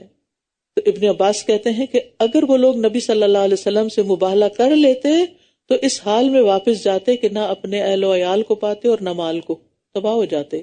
ان ھذا لہو القصص الحق، بلا شبہ یہ بالکل سچا بیان ہے اور اللہ کے سوا کوئی معبود نہیں، اور بے شک اللہ وہ بہت زبردست خوب حکمت والا ہے۔ پھر اگر وہ منہ موڑ جائیں تو بے شک اللہ فساد کرنے والوں کو خوب جانتا ہے۔ اس سے کیا پتہ چلتا ہے؟ حق سے منہ موڑنا ہی فساد برپا کرنا ہے، کیونکہ اس سے انسان نہ صرف یہ کہ خود گمراہی کے راستے پہ چلتا ہے بلکہ دوسروں کو بھی بھٹکا دیتا ہے۔ کہہ دیجئے اے اہل کتاب، آؤ ایک ایسی بات کی طرف جو ہمارے اور تمہارے درمیان مشترک ہے، یہ کہ ہم اللہ کے سوا کسی کی عبادت نہ کریں اور اس کے ساتھ کسی کو بھی شریک نہ ٹھہرائیں، اور ہم میں سے کوئی بھی اللہ کو چھوڑ کر کسی دوسرے کو رب نہ بنائے۔ پھر اگر وہ منہ موڑ جائیں تو تم سب کہو کہ گواہ رہو بے شک ہم فرمانبردار ہیں۔ تو یہاں اہل کتاب کو 3 مشترکہ باتوں کی طرف دعوت دی گئی۔ نمبر 1، اللہ کے سوا کسی کی عبادت نہ کریں۔ نمبر 2، اللہ کے ساتھ کسی کو شریک نہ ٹھہرائیں۔ اور نمبر 3، کوئی کسی کو اللہ کے سوا رب نہ بنائے، یعنی رب بنانے کا مطلب یہ کہ اس کے حلال کو حلال اور حرام کو حرام سمجھے۔ اے اہل کتاب، تم ابراہیم کے بارے میں کیوں جھگڑا کرتے ہو، حالانکہ تورات اور انجیل اس کے بعد ہی تو نازل کی گئی تھی؟ کیا پھر بھی تم عقل سے کام نہیں لیتے؟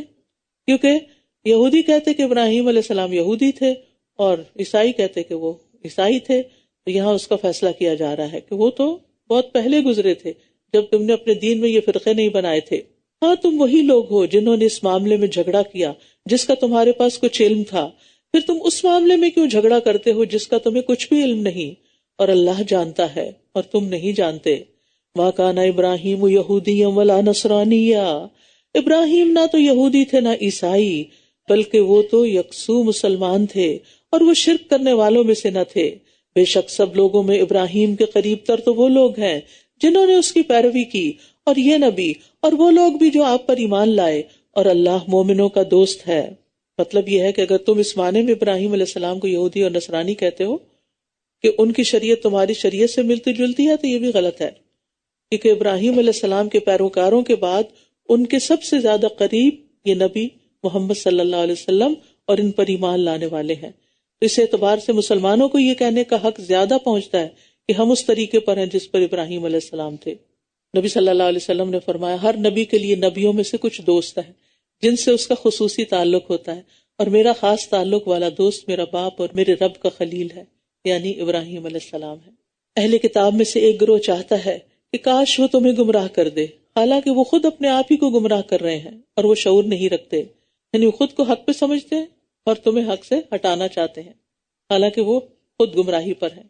اے اہل کتاب، تم کیوں اللہ کی آیات کا انکار کرتے ہو حالانکہ تم ان کی سچائی کی گواہی دیتے ہو؟ اے اہل کتاب، تم حق کو باطل کے ساتھ کیوں خلط ملط کرتے ہو اور تم حق کو چھپا جاتے ہو حالانکہ تم جانتے ہو. اور اہل کتاب میں سے ایک گروہ نے کہا کہ جو ایمان والوں پر نازل کیا گیا ہے اس پر دن کے شروع میں ایمان لے آؤ اور اس کے آخر میں اس کا انکار کر دو، شاید کہ یہ اس دین سے پلٹ جائیں. اصل میں کمزور ایمان والے مسلمانوں کے دلوں میں اسلام کے بارے میں شکوک و شبہات پیدا کرنے کے لیے یہ اہل کتاب مختلف سازشیں کرتے رہتے تھے، اور یہ بھی اس سلسلے کی ایک سازش ہے جس کا یہاں ذکر کیا گیا کہ صبح کے وقت پیغمبر پر ایمان کا اظہار کرو، شام کو انکار کر دو اور کہو کہ ہمیں تو اس دین میں کچھ نظر نہیں آیا، تاکہ جو دوسرے مسلمان ہیں، ابھی نئے نئے مسلمان ہوئے، وہ بھی سوچنے لگے کہ یہ پڑھے لکھے لوگ ہیں، کتاب جانتے ہیں، اور یہ اس سے الگ ہو گئے ہیں، تو کوئی خرابی تو ہوگی نا، کوئی تو قصور ہوگا اس میں، لہٰذا ہم بھی پیچھے ہٹ جائیں. تو یہ ہوتا ہے فساد. اور کسی کی بات کا یقین نہ کرو سوائے اس کے جو تمہارے دین کی پیروی کرے. کہہ دیجئے بے شک اصل ہدایت تو اللہ ہی کی ہدایت ہے. ان الہدی ھدی اللہ.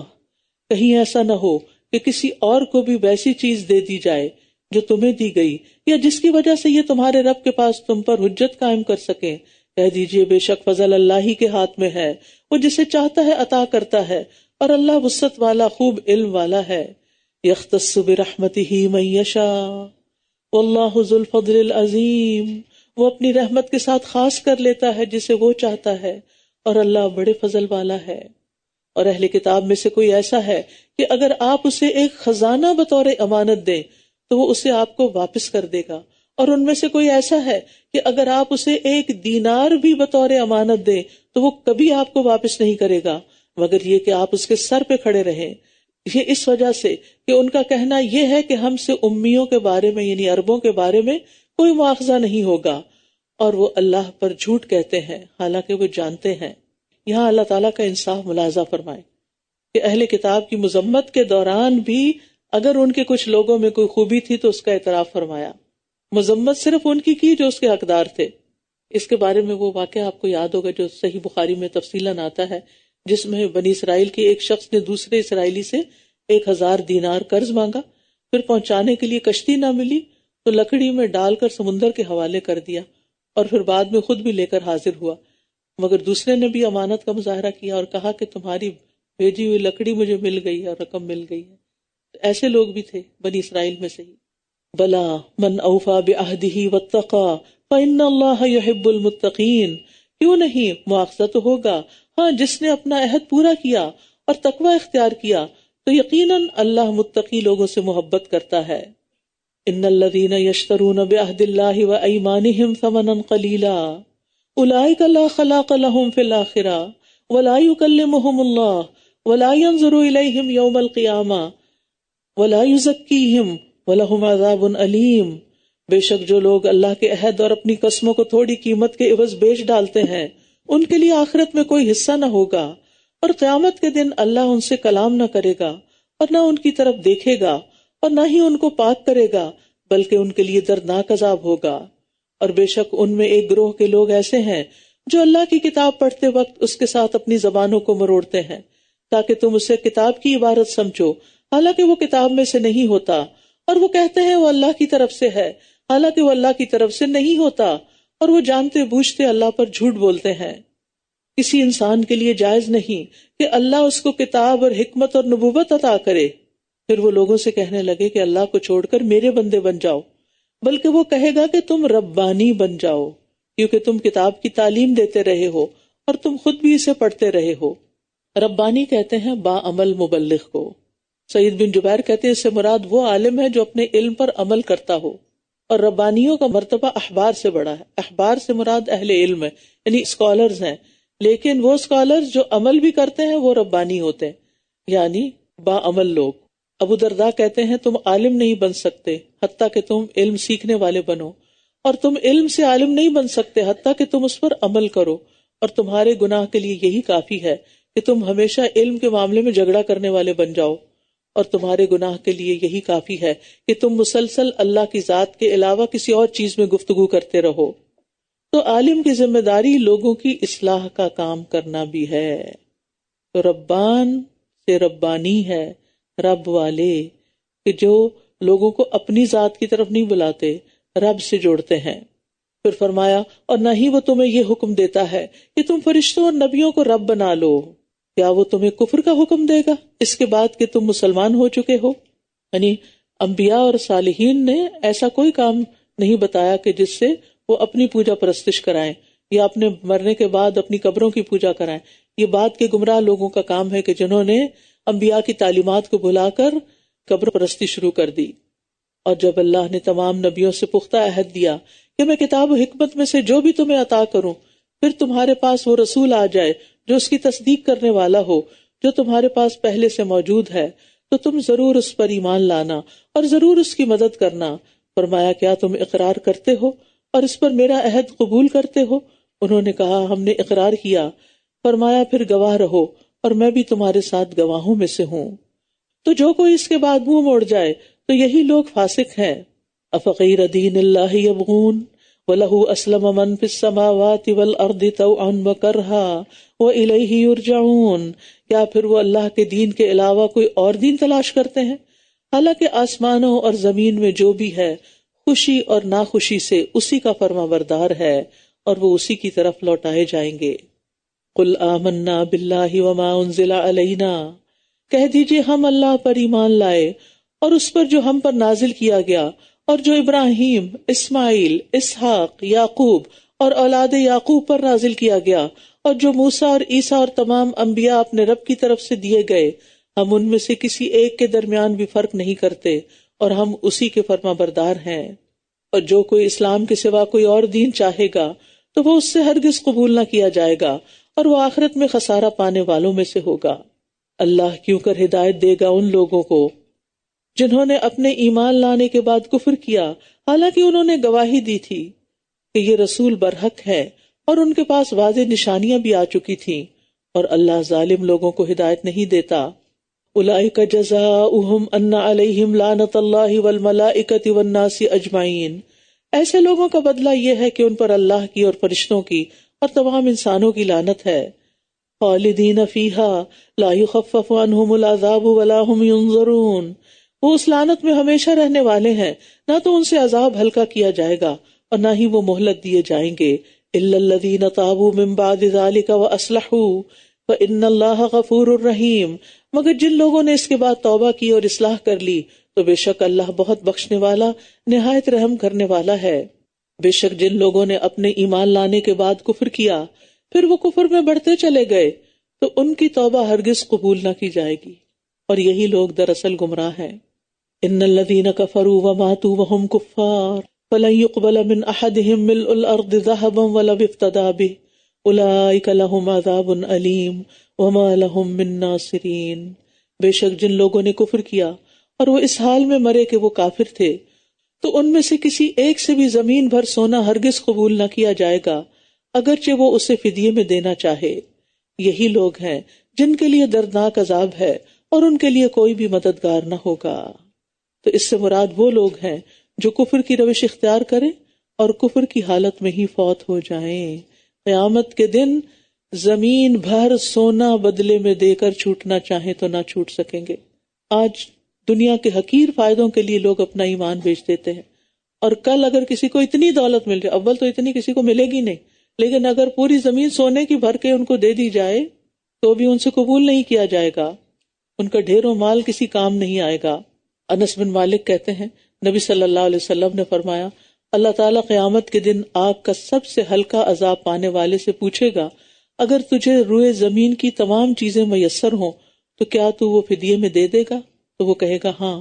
اللہ تعالیٰ فرمائے گا، میں نے تجھ سے اس سے بھی زیادہ آسان چیز کا مطالبہ کیا تھا جبکہ تو آدم کی پیٹھ میں تھا کہ میرے ساتھ کسی کو شریک نہ کرنا، لیکن تو نے انکار کیا اور میرے ساتھ شرک کیا۔ لہذا قیامت کے دن تو کسی کی پھر چھوٹ نہیں، جو بھی شرک کرے۔ اللہ تعالیٰ ہم سب کو شرک سے بچائے اور ہم پر اپنی رحمت نازل فرمائے۔ آج کی آیات میں سے خاص طور پر صدقے کی آیات کو آپ دوبارہ گھر جا کے پڑھیں، اور جو باتیں آپ نے نوٹ کی ہیں ان کو اپنے عمل کی ڈائری میں لکھ لیں۔ وآخر دعوانا ان الحمد للہ رب العالمین۔